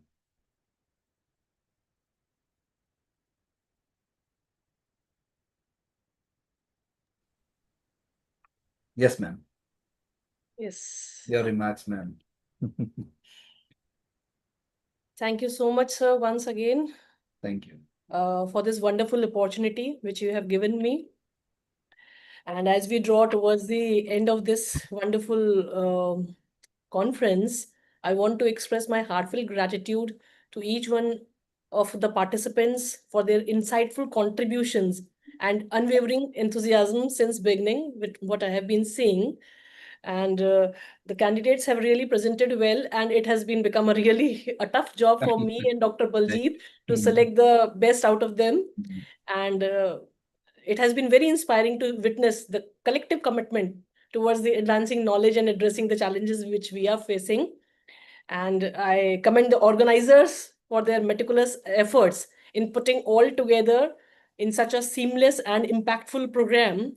And my sincere thanks to all the panelists, presenters for their thought-provoking sessions. And let us carry forward this knowledge, what we have gained here. And it should be, reflective in our actions in future. And let's all continue to work towards our common goal, and let's contribute again in future, forge the new partnerships. And the participants have really done well. I would say it is really very tough to identify that who is the best and which one to categorize. Yes, we have to identify for the awards which you have been categorized for them. But my best wishes and a lot of encouragement from my side for your future endeavors. Yes, you all have done wonderfully well, especially the research scholars. I'm really impressed the way they have done. So it was wonderful. Thank you so much. Thank you so much, Dr. Josna ma'am, for your fruitful remarks to every presenter. Thank you so much, ma'am. And now I would like to invite Dr. Baljeet Kaur ma'am for her remarks. Dr. Baljeet, the coach. Thank you so much, sir. Thank you, ma'am. Aarti ma'am. Yes, Jyotsna ma'am has covered all the remarks and everything. This is the only platform, if I can say, personally, if I have to, give any remarks, this is the only platform where I can see the diversity. Thank you so much. So, yeah, sir. So you all are doing a wonderful job, sir. I'm speechless always. So there's the reason I cannot say no. I always say yes, sir. Ma'am, because of you all, we are doing this work since long time. Because of your support, we are doing this. Otherwise, we cannot My do pleasure, it. sir. My pleasure, sir. Thank you, sir. All the participants were fabulous, especially like Manoj sir just presented. This is the knowledge that we are taking from the participants. Otherwise, to kahin pe nahi milti knowledge. So it's like much appreciated, sir. Right, All ma'am. the best to all the participants, sir. Over to you, sir. Thank you so much, ma'am. Thank you so much. So now it's time for announcement of Best Paper Presentation Awards. Before I invite our dynamic Joint Secretary, Dr. Aarti Chopra, to announce the Best Paper Presentation Awards for yesterday's session, I would like to request all of you to please switch on your videos. Please switch on your videos so that we can take some screenshots, because this is the session of best paper presentation. So I think we should all see each other. So I would like to invite Dr. Aarti Chopra, Joint Secretary, Inspira Research Association, to announce the best paper presentation awards for yesterday's session, day 1. Dr. Aarti. Thank you so much, sir. And I always tell that this is the most pleasurable duty which I have to perform, to announce the awards, the best paper presentation awards. So, but before announcing the awards, I would like to tell you once again that these are the awards which are for the best paper presentation. They are not the best paper awards, because most of you have sent your papers, and some of the participants will send their papers in the coming days, because we give some timeline to them and they can send it then. And then it takes a lot of time for jury members to go through your papers, write the reviews and all. So these are best paper presentation awards that are on the basis of your presentation style, the quality of your slides, how you are able to confine your major findings in such a limited time, because of course we have the time limitation, and how in such a limited time you are able to give your findings and your objectives. So all the participants have done really well, but as per the structure of the program, we need to announce the awards. So as all of you know that we have 2 awards on all the categories. First, second and third positions. We have 2 awards in all the positions. So I'll begin with the third position. On the third position, we have 2 winners. So the first winner on third position is Sakshi Sharma. Sakshi Sharma is the research scholar at Lokmanya Tilak Vigyan एवं वाणिज्य महाविद्यालय उज्जैन मध्य प्रदेश, और इनका जो विषय था वह था कर्मचारी उत्पादकता व गतिशीलता के संबंध में मानव संसाधन प्रबंधन की भूमिका का अध्ययन. Sakshi Sharma, if anyone, any of the participants is present right now, they can just switch on their cameras and they can just tell that they are present. Also. They can unmute also. They can unmute also, yes. And they can tell any Thank feedback, you so much. anything. Thank you so much, sir. Thank you so much, ma'am. Congratulations, Thank you so Sakshi. much for Inspira Research. See, Thank you, thank you, see, thank ma'am, you, sir. With such a small baby, ma'am, hats off to you. Hats off. Yes. जो माँ Thank Durga, you, ma'am. माँ दुर्गा का जो अवतार माना गया है महिलाओं का, आप उसका बिल्कुल साक्षात प्रमाण है यहाँ पर कि very nice, ma'am. Congratulations to you. Thank you so much, ma'am. Thank you, sir. Thank you, ma'am. Thank you. Professor Modi sir भी आपको congratulate कर रहे हैं. Thank you so much, sir. Thank you. So now the next winner on the third position is Neha Singh, research scholar, IS deemed to be University Jaipur, and her topic was employee satisfaction in the digital age, the role of training and development and digital transformation on employee satisfaction in hotel industry.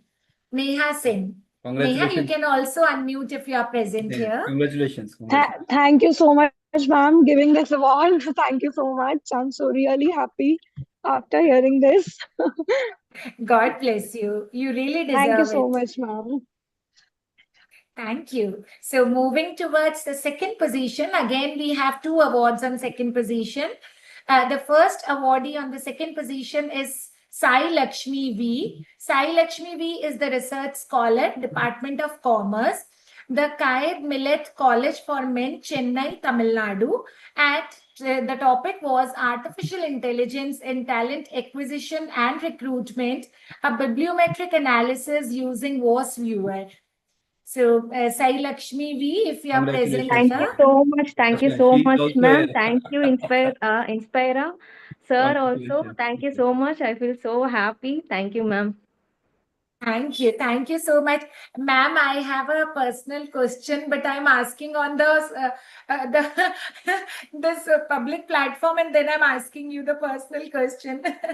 So, ma'am, my question is the name of the college is the College for Men. So, do they have female research scholars Yeah, also? yeah, yeah. Actually, when they were starting at 1980s, I think, so they named as men, only men's were there. After that, now it's a co-ed. All Co-ed, are okay. Okay. This is co-ed college. Okay. Thank you so much, ma'am. Okay, thank you so much, ma'am. Thank you. Congratulations. Thank The you, ma'am. next awardee on second position is Dr. Shriya Lakshmi Panda. She's a lecturer in commerce, Lakshmi Narayan College, Jharsuguda. And the topic was forensic accounting and fraud detection in digital transactions. Dr. Shri Lakshmi Panda. So, Shriya Lakshmi Panda. So, Shriya Lakshmi ma'am, are you here with us? I think she's not in the meeting. Congratulations, Shri Lakshmi. Congratulations to her. Thank you. So now moving ahead and moving to the first position, again we have two awardees on position one. The first awardee on first position is Dr. Sonia Kundra. Dr. Sonia Kundra is an assistant professor, Guru Nanak Dev University College, Jalandhar, Punjab. And her topic was use of artificial intelligence in insurance sector, a bibliometric analysis and systematic literature review for mapping trends and innovations. Dr. Sonia. Thank you, ma'am. Thank you to the organizing committee.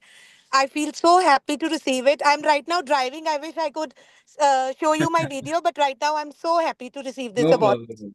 Congratulations. Thank you. Sonia. Congratulations. Thank you to the organizing committee. Congratulations. And now the next winner on the first position is Miss Supriya Shivadasan Padmavati. Miss Supriya is the Assistant Professor, Department of PG Studies and Research in Statistics, STM College Autonomous, Ujjir, Karnataka. And her topic was Women Empowerment, a comparative study of working mothers and homemakers of Dakshina Kannada district, Karnataka. So, Miss Supriya, She is already excited. Oh, Thank you so much. wow. Again, a mother with us with a small baby. Yeah, she's my daughter. Thank you so much. Thank you, everybody. This is really unexpected. I didn't wish. Thank you, organizers. Thank you. Congratulations. Congratulations. Congratulations, ma'am. And baby, your mama has won first award. First prize. Yeah, she is a lucky charm for me. Thank you, everybody. Congratulations, ma'am. Thank you. So I know the merit of announcing the awards for day one is I get full 1 day to read them, to compile them. But I am sorry, Dr. Ravi sir, he usually does not get time to do that, to compile the things, because he has to announce the awards for day two, which has just ended. And hats off to Dr. Jyotsna and Dr. Baljit also, who have compiled and given it to sir so quickly, so promptly. So I invite Professor Ravikant Modi sir now to announce the awards for the day two. And Dr. Pankaj Kumar Soni sir, namaskar. नमस्कार Sorry, ma'am beginning में आपसे नमस्कार बात ma'am नहीं हो पाई थी. हाँ नहीं हो पाई मैम Namaskar sir. हाँ जी नमस्कार So sir, for day two, that is today, please announce the awards. Thank you. Thank you so much, Dr. Aarti, for beautifully announcing the awards for day one.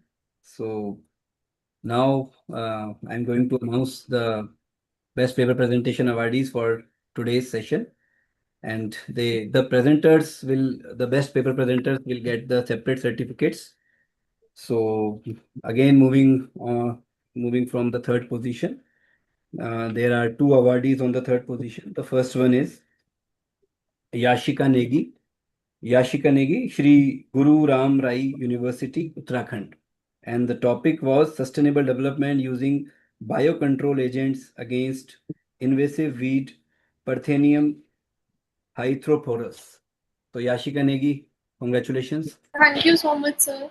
Congratulations, ma'am. The second one on the third position is, see, I cannot announce the award like Dr. Aarti. So this is my way of announcing. Dr. Aarti ma'am has created a problem for me.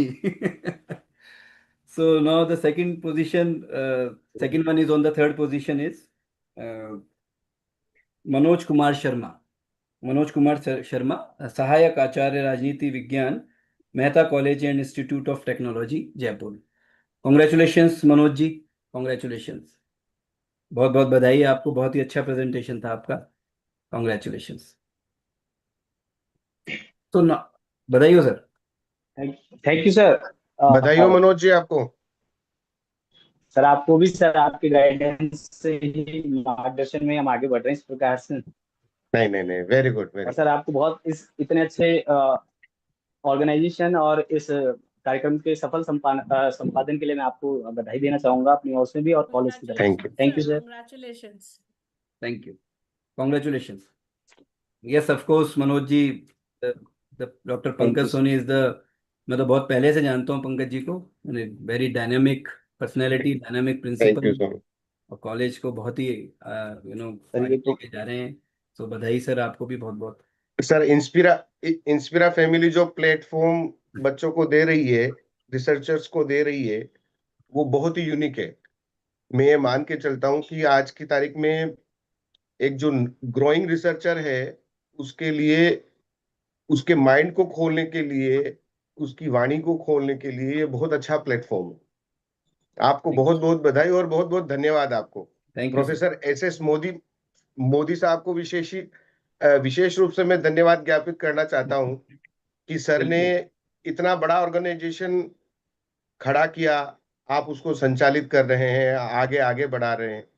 Very good sir, thank you आप सो लोगों much. के सहयोग से हो रहा है sir, और इसी सहयोग के कारण हमारे लाइफ मेंबर्स भी 1000 से ऊपर हो चुके हैं. नहीं सर, बहुत अच्छी बात है. और काफी मेहनत कर रहे हैं सबके लिए. Great work. Thank you so much.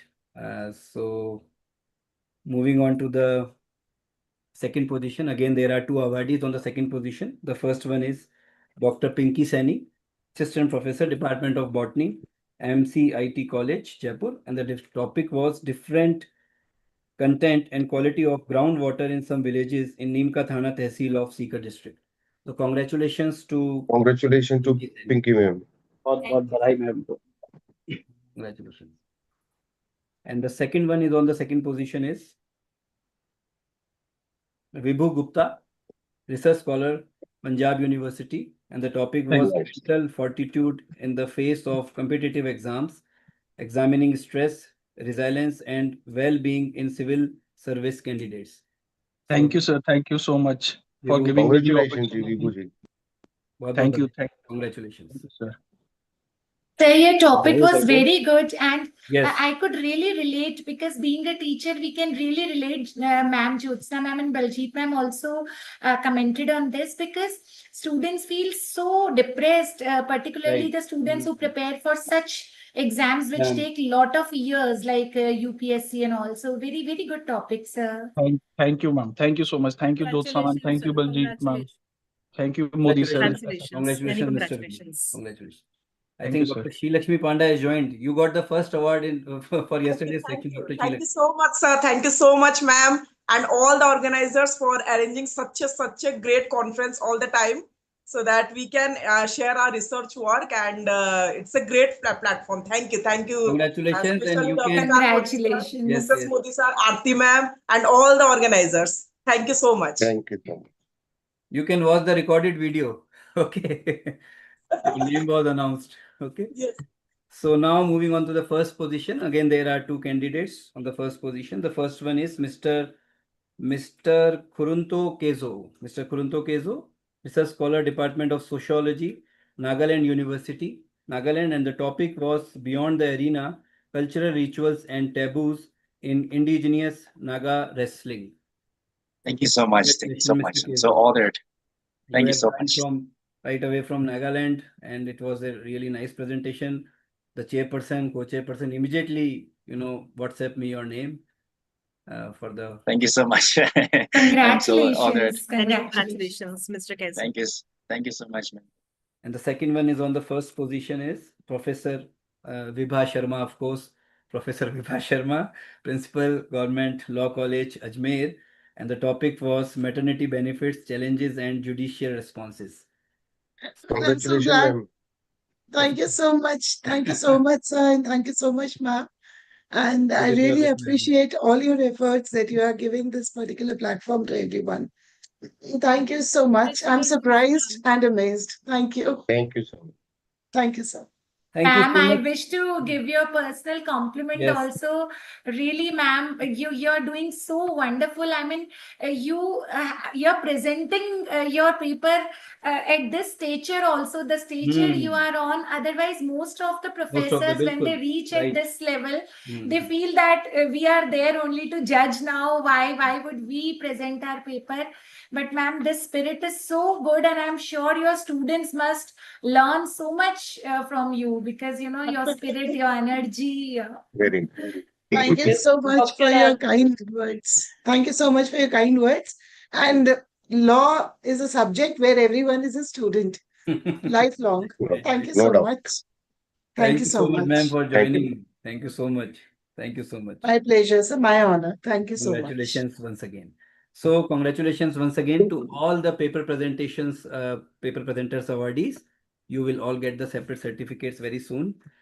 And I would like to thank a very short thank to once again to first of all Mr. Radhesham Sharma, President Mehta College, of course Professor S.S. Modi, President Inspira Research Association, Mr. Ram Babu Sharma, Secretary Mehta College, Mr. Rajesh Kumar Sharma, Vice President, and the co-patrons Mr. Ramesh Chand, Professor Anil Mehta, Mr. Girdhari Lal Sharma, Mr. Vinod Kumar Sharma, the organizing directors with me, Dr. Pankaj Kumar Soni, the principal of this great college, organizing conveners, Dr. Suman Chaudhary, principal, Mehta College, Mehta Teacher Training College, Dr. Aarti Chopra, Joint Secretary, IRA, and Associate Professor, Purnima University, organizing secretaries, Dr. Pinky Saini, and my colleague, my friend, Dr. Ashok Kumar, Senior Executive Member and Assistant Professor, Janayan Ras University, Jodhpur, and Joint Organizing Secretaries, Dr. Megha Sharma, Head Geology, MCIT, and Dr. Rakhi Methi, and all the advisory committee and all the members of core committee. I would like to thank you all. So thank you so much. And now I would like to invite Dr. Megha Sharma, Head Department of Geology, Mehta College and Institute of Technology, Jaipur, to give formal vote of thanks on behalf of Mehta College. Dr. Megha. Namaste, sir. Namaskar. Sabhi ko namaskar. Am I audible? Yes, bilkul. Very good evening to all of you, to all the dignitaries present over here, all the presenters and all the core committee members, everyone.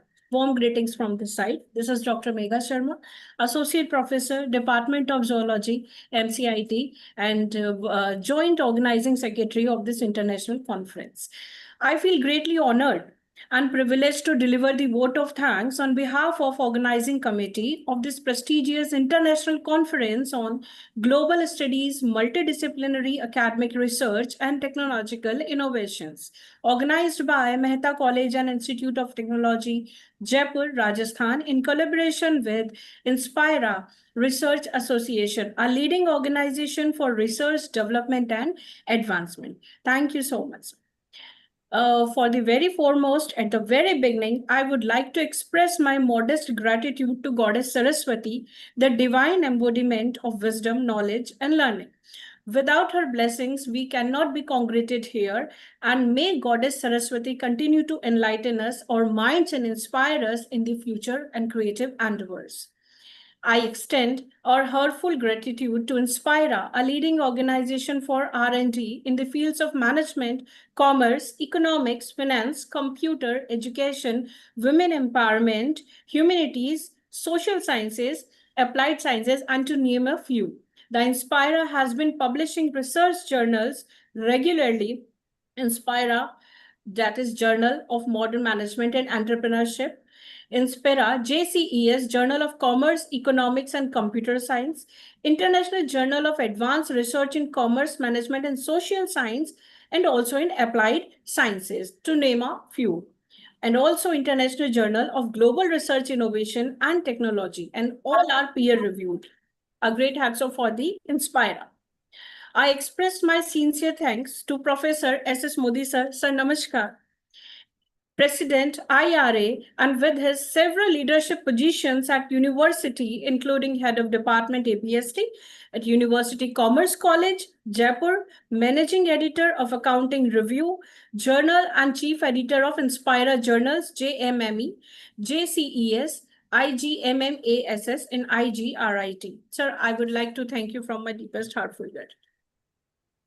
I would also like to express my sincere gratitude to Dr. Ravikant Modi, sir, General Secretary, IRA, founder and CEO, MGM Publishing House, Professor and Dean, Commerce and Management, Nirvan University, Jaipur. Sir, thank you so much. Without your efforts, without your consistent efforts and contributions in this conference, would not have been possible to this stage, sir. Thank you, Dr. Aarti Chopra, ma'am, Joint Secretary, Associate Purnima University, Jaipur. Ma'am, first of all, thank you. I express my sincere gratitude to you for the interactive sessions and for beholding and guiding the deliberations so smoothly during the conference, during the whole conference. Thank you so much, ma'am. Dr. Rakhi, ma'am. Dr. Rakhi, ma'am, Executive Member, IRA, Inspira, Associate Professor, JDB Government's College, JDB Government College. To hold the team of Inspira, I would appreciate and value your efforts for this intellectual collaboration on a single platform, which would not have been possible without your consistent exertions and contributions. At this moment, I would like to extend my sincere gratitude to our esteemed institution, Mehta College and Institute of Technology, and its successor, President Radhesham Mehta ji, Ram Babu Sharma ji, Mr. Rajesh Kumar Sharma ji, Mr. Ramesh Kumar Sharma ji, Girdhari Lal Sharma ji, Mr. Vinod Kumar Sharma ji, Principal Sir, Dr. Pankaj Kumar Soni Sir, Dr. Suman Chaudhary ma'am, all the successors of the Mehta College. Thank you so much, sir, for organizing this remarkable conference. It has truly been an enriching platform, bringing together scholars, researchers, innovators from all across the globe. Yes, we are diverse, but we are whole here on the same aim, that is research and innovation for the same goal. First of all, I would like also to thank my sincere, heartfelt gratitude to our chief guest, Professor Blereta Prevela Etmi, Rochester Institute of Technology, Kosovo, AUK, for gracing the occasion with your presence and inspiring words. Your insights has truly set the tone for meaningful deliberations. Thank you so much, ma'am, for enriching and enlightening us. Now, I would also like this opportunity to extend my sincere gratitude to our esteemed guest of honor, Professor Lavina Khilnani, ma'am, Deputy Director, Takshila Business School, Jaipur, for gracing this international conference and valuable guidance. And by unfolding the areas of research pathways, widening the perceptions of research for personal growth and social implementation as well, which is the foremost prerequisite for the nation's growth as well as society. Thank you, ma'am. We are deeply honored by your thoughtful words and enlightenment. Thank you so much, ma'am. Now, I would also like to give a special thanks to our Honorable Chairperson, Sir Dr. Jasmine Padia ji, Associate Professor, Faculty of Management, GLS University, Ahmedabad. Sir, your wholehearted engagement throughout the conference has truly commendable. Your gracious presence, considerate listening, and coherent suggestions to the presenters have greatly enriched the academics value of every session. Your commitment, encouragement, and scholarly insights gives a positive and supportive approach in this conference. On behalf of entire organizing committee and all delegates, I extend our sincere thanks for your time, for your inspiration, all the participants to reflect and improve their work. We are truly honored to have your leadership and guidance throughout this event. Thank you so much, sir. Now, I would like to thank my keynote speakers of the conference, their distinguished research person, and to coming for the first, I would like to thank Professor Debrat Samanta, sir, PhD, Program Head, Department of Computing and IT, RIT Kosovo, AUK, Rochester Institute of Technology, Global Campus, Kosovo, Europe. Sir, your guidance has added immense value to our conference and elevated the new ideas about research and innovations. In the queue, I would also like to thank you, Dr. Liu Chi-Yong, Associate Professor Finance, UCSI University, Malaysia. A sincere thank you for your valuable insights and guidance, sir, which is surely fruitful for our students and whole audience and researchers too.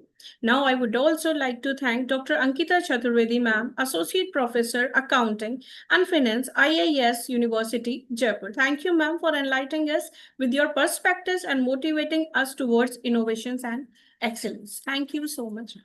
I would also like to thank you, Dr. Jyotsna Pandit, ma'am, Professor Chemistry, Head School of Sciences, Manav Rachna University, Faridabad. Ma'am, you talked about innovations and operations which operate simultaneously. Yes, it is the prerequisite for the research to on the first position. Okay, yes, we are innovated with technically sound knowledge. Collaboration is required for suitable development. Thank you, ma'am, for this guidance and inspiring keynote address, adding a fresh perspective and clarity on research. Thank you so much, ma'am. Now, what I would also like to thank Dr. Baljeet Kaur, ma'am, Department of Commerce, Atmaram Sanatan Dharma College, University of Delhi. Thank you, ma'am, for the whole time you have given in the conference and interactions and questionnaires you put forward to the participants. On behalf of MCIT and Inspira Organizing Committee, I would like to express my sincere appreciation for your outstanding knowledge on innovations and research. Your perspective of researchers was truly resonating and interactive with diverse international audience. Thank you so much, ma'am, once again.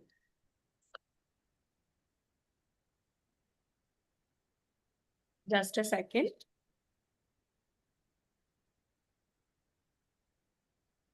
I would also like to thank Dr.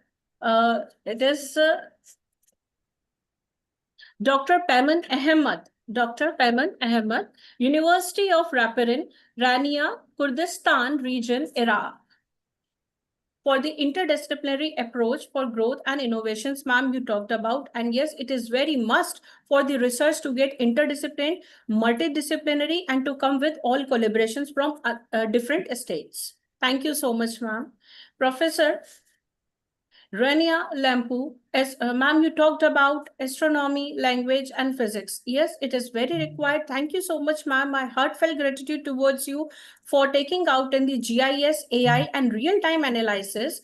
It is a citizen science platform also, and it is a must requirement for the biodiversity monitoring and conservation to take AI nowadays in the recent era. Thank you, ma'am, for stating interrelationship between biodiversity protection efforts along with the AI and social sciences also. Now, I would like to thank Dr. Rakhi Singh Chauhan, ma'am, Professor and Professor, Department of Law, Prestige Institute of Management and Research, Gwalior. Ma'am, you focused on solar energy, renewable sources, assisted farmers for crop quality improvement and without harming the environment. Yes, technology along with the environment conservation and sustainable development is the must requirement, prerequisite and proactive measure we should all take to conserve our environment along with the development without harnessing the environment. Thank you so much, ma'am. Now, I would also like to thank Professor Jyotsna Pandit, ma'am, Professor Chemistry, School of Sciences, Head School of Sciences, Manav Rachna University, Faridabad. Thank you so much, ma'am. Thank you so much for your guidance, for enlightening us, and for interacting with the candidates and giving them the knowledge about the research and innovations in the recent area. Thank you so much, all the members. I would also like to thank you, all the organizing committee members. I would also like to thank all the core committee members, patrons and co-patrons for this conference. Yes, it is a privileged and memorable day for me for this conference, and I'm truly honored and deeply grateful for this opportunity. I would also like to congratulate all the presenters, all the winners. The name sounds are Sai Lakshmi, Sonia ji, Supriya ma'am, Neha Singh, Sakshi Sharma, Manoj Sharma sir, Yashika Negi ma'am, Manoj Kumar Sharma sir, Pinky Soni ma'am, Vibhu Gupta, and Krunto Kezo. Yeah, Krunto Kezo. Sorry if I spell it wrong. I would pronounce it wrong. So I would also like to congratulate to all the presenters and for Wishing them all the best for their future endeavors. Namaste. Thank you so much. Thank you. Thank you so much, Dr. Megha, for the wonderful vote of thanks. Wonderful vote of thanks. My pleasure, sir. My pleasure. बहुत अच्छा, ma'am. Thank you so much. Thank you so much. And now I would like to invite Dr. Aarti Chopra, Joint Secretary, Inspira Research Association, for the formal vote of thanks on behalf of Inspira Research Association. Dr. Aarti. Thank you so much, sir. Although after Dr. Megha's vote of thanks, nothing is being left to tell because she has covered everyone and she has thanked everyone on behalf of not only Mehta College, but also on behalf of Inspira Research Association. But just as a structure of the program, I would also take few minutes to formally thank everyone who has been associated with this conference. So a very good evening to one and all. Gratitude is not only the greatest of virtues, but also the parent of all other virtues. As we draw the curtain on this 2-day international conference, it is with my heart full of gratitude that I extend a formal vote of thanks on behalf of Inspira Research Association. This event has truly been a confluence of brilliant minds, diverse perspectives, and global knowledge. It has truly brought us together to explore the potential of technological innovations across various disciplines, whether it is commerce or AI or science or sustainability, everything. First and foremost, I would like to sincerely thank to our chief guest for day one, Professor Blereta Prevela-Etimi from Kosovo, and our esteemed guest of honor on both the days, Professor Lavina Khilnani from Takshila Business School, Jaipur, and Dr. Payman Ahmed from Iraq, for sharing their wisdom and giving this event a prestigious and a wonderful beginning. A heartfelt thank to our chairpersons and co-chairperson on both the days, Dr. Jasmine Padia, Professor Dr. Jyotsna Pandit, and Dr. Baljit Kaur, for leading the academic segments with such clarity and purpose. I'm really thankful to Dr. Jyotsna Pandit and Dr. Baljit Kaur for staying with us for such a long time, listening to each and every participant so patiently, and not only listening to them, but also giving them fruitful remarks so that they can make their research even better. Thank you so much once again, Jyotsna ma'am and Baljit ma'am, for being there with us throughout the session. To our keynote speakers, Professor Debabrata Samanta, Dr. Liu Chi Yung, Dr. Ankita Chaturvedi on day one, and Professor Rania Lampao and Professor Rakhi Singh Chauhan on day two. Your sessions added depth and dimension to our collective understanding. Thank you so much for sharing your valuable insights.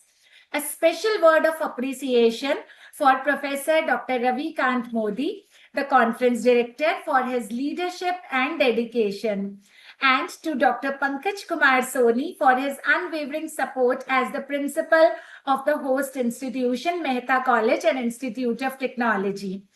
We know, sir, Professor Ravikant Modi, sir, and Dr. Pankaj Soni, sir, you must be working hard since long. You must be in communication with each other for so long, because there are so many things which have to be communicated to each other, which have to be coordinated. Thank you so much to both of you for taking this lead and making this conference a grand success. To the organizing teams from Mehta College and Institute of Technology and Inspira Research Association, right from the patrons, Mr. Radhesham Sharma ji, our very own Professor Dr. S.S. Modi sir, who always gives us free hand to do whatever we want and always keeps belief and trust on us, Mr. Ram Babu Sharma ji, Mr. Rajesh Kumar Sharma ji, co-patrons Mr. Ramesh Chand Sharma ji, Professor Anil Mehta sir, Mr. Vinod Kumar Sharma ji, Mr. Girdhari Lal Sharma ji, organizing directors, both of them who are present with us, Dr. Pankaj Kumar Soni and Dr. Ravikant Modi, organizing convener Dr. Suman Chaudhary. Then we have organizing secretaries, Dr. Pinky Saini, Dr. Ashok Kumar from Jodhpur, Dr. Megha Sharma, and Dr. Rakhi Mehta for their seamless coordination, time management, and execution. And now to all our paper presenters, thank you so much for your rigorous research, your passion for scholarship, and your willingness to contribute and present paper in front of so many audiences. That actually requires a lot of courage and meaningful international dialogue you have received. That's really wonderful. To all the enthusiastic attendees from across the nation, from across the globe, your presence made this event a grand success. So thank you so much once again. Stay curious, stay collaborative, stay committed to the impactful research. So thank you so much once again to each and everyone who is present here and each and everyone who has been associated directly or indirectly with this conference. Thank you so much. Thank you. Thank you so much, Dr. Aarti. Thank you so much, Aarti ma'am. Thank you. Thank you, ma'am. Thank you so much. Thank you, sir. Thank you, ma'am.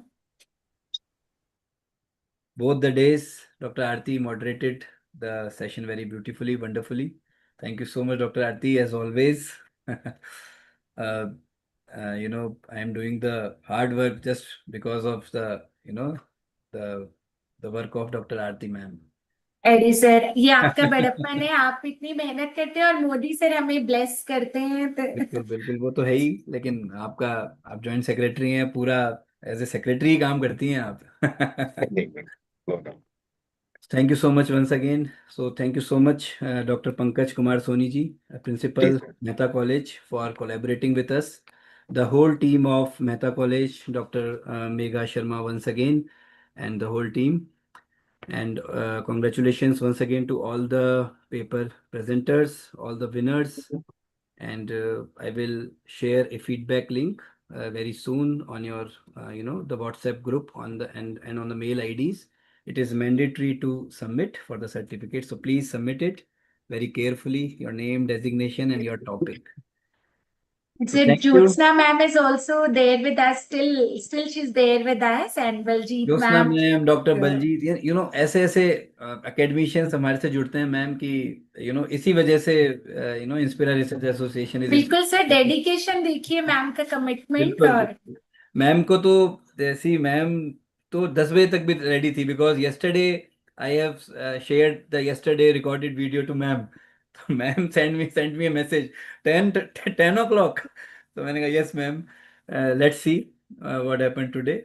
So but luckily we are free today.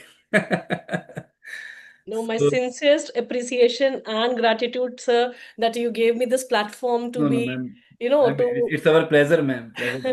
To be the part of such a wonderful conference where really we find so much of diversity, not only, I mean, globally, in India also. By the God of from grace, every corner of India.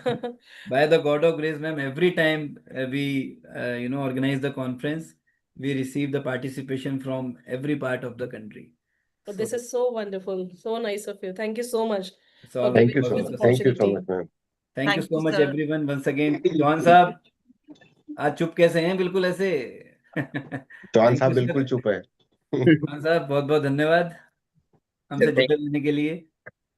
Thank you, SS Modi sir, Aarti ma'am, Ravi sir, again Ashok sir. Thank you so much. Thank you so much. Baljeet ma'am, special thanks to you. Both the days आपने बिल्कुल अच्छे से कमान संभाली पूरी. My pleasure, ma'am. We are honored, ma'am. Thank you. Thank you, ma'am. Thank you so much once again. And thank you so much. If you have any query, you can call me or WhatsApp me. Thank you so much. Thank you so much.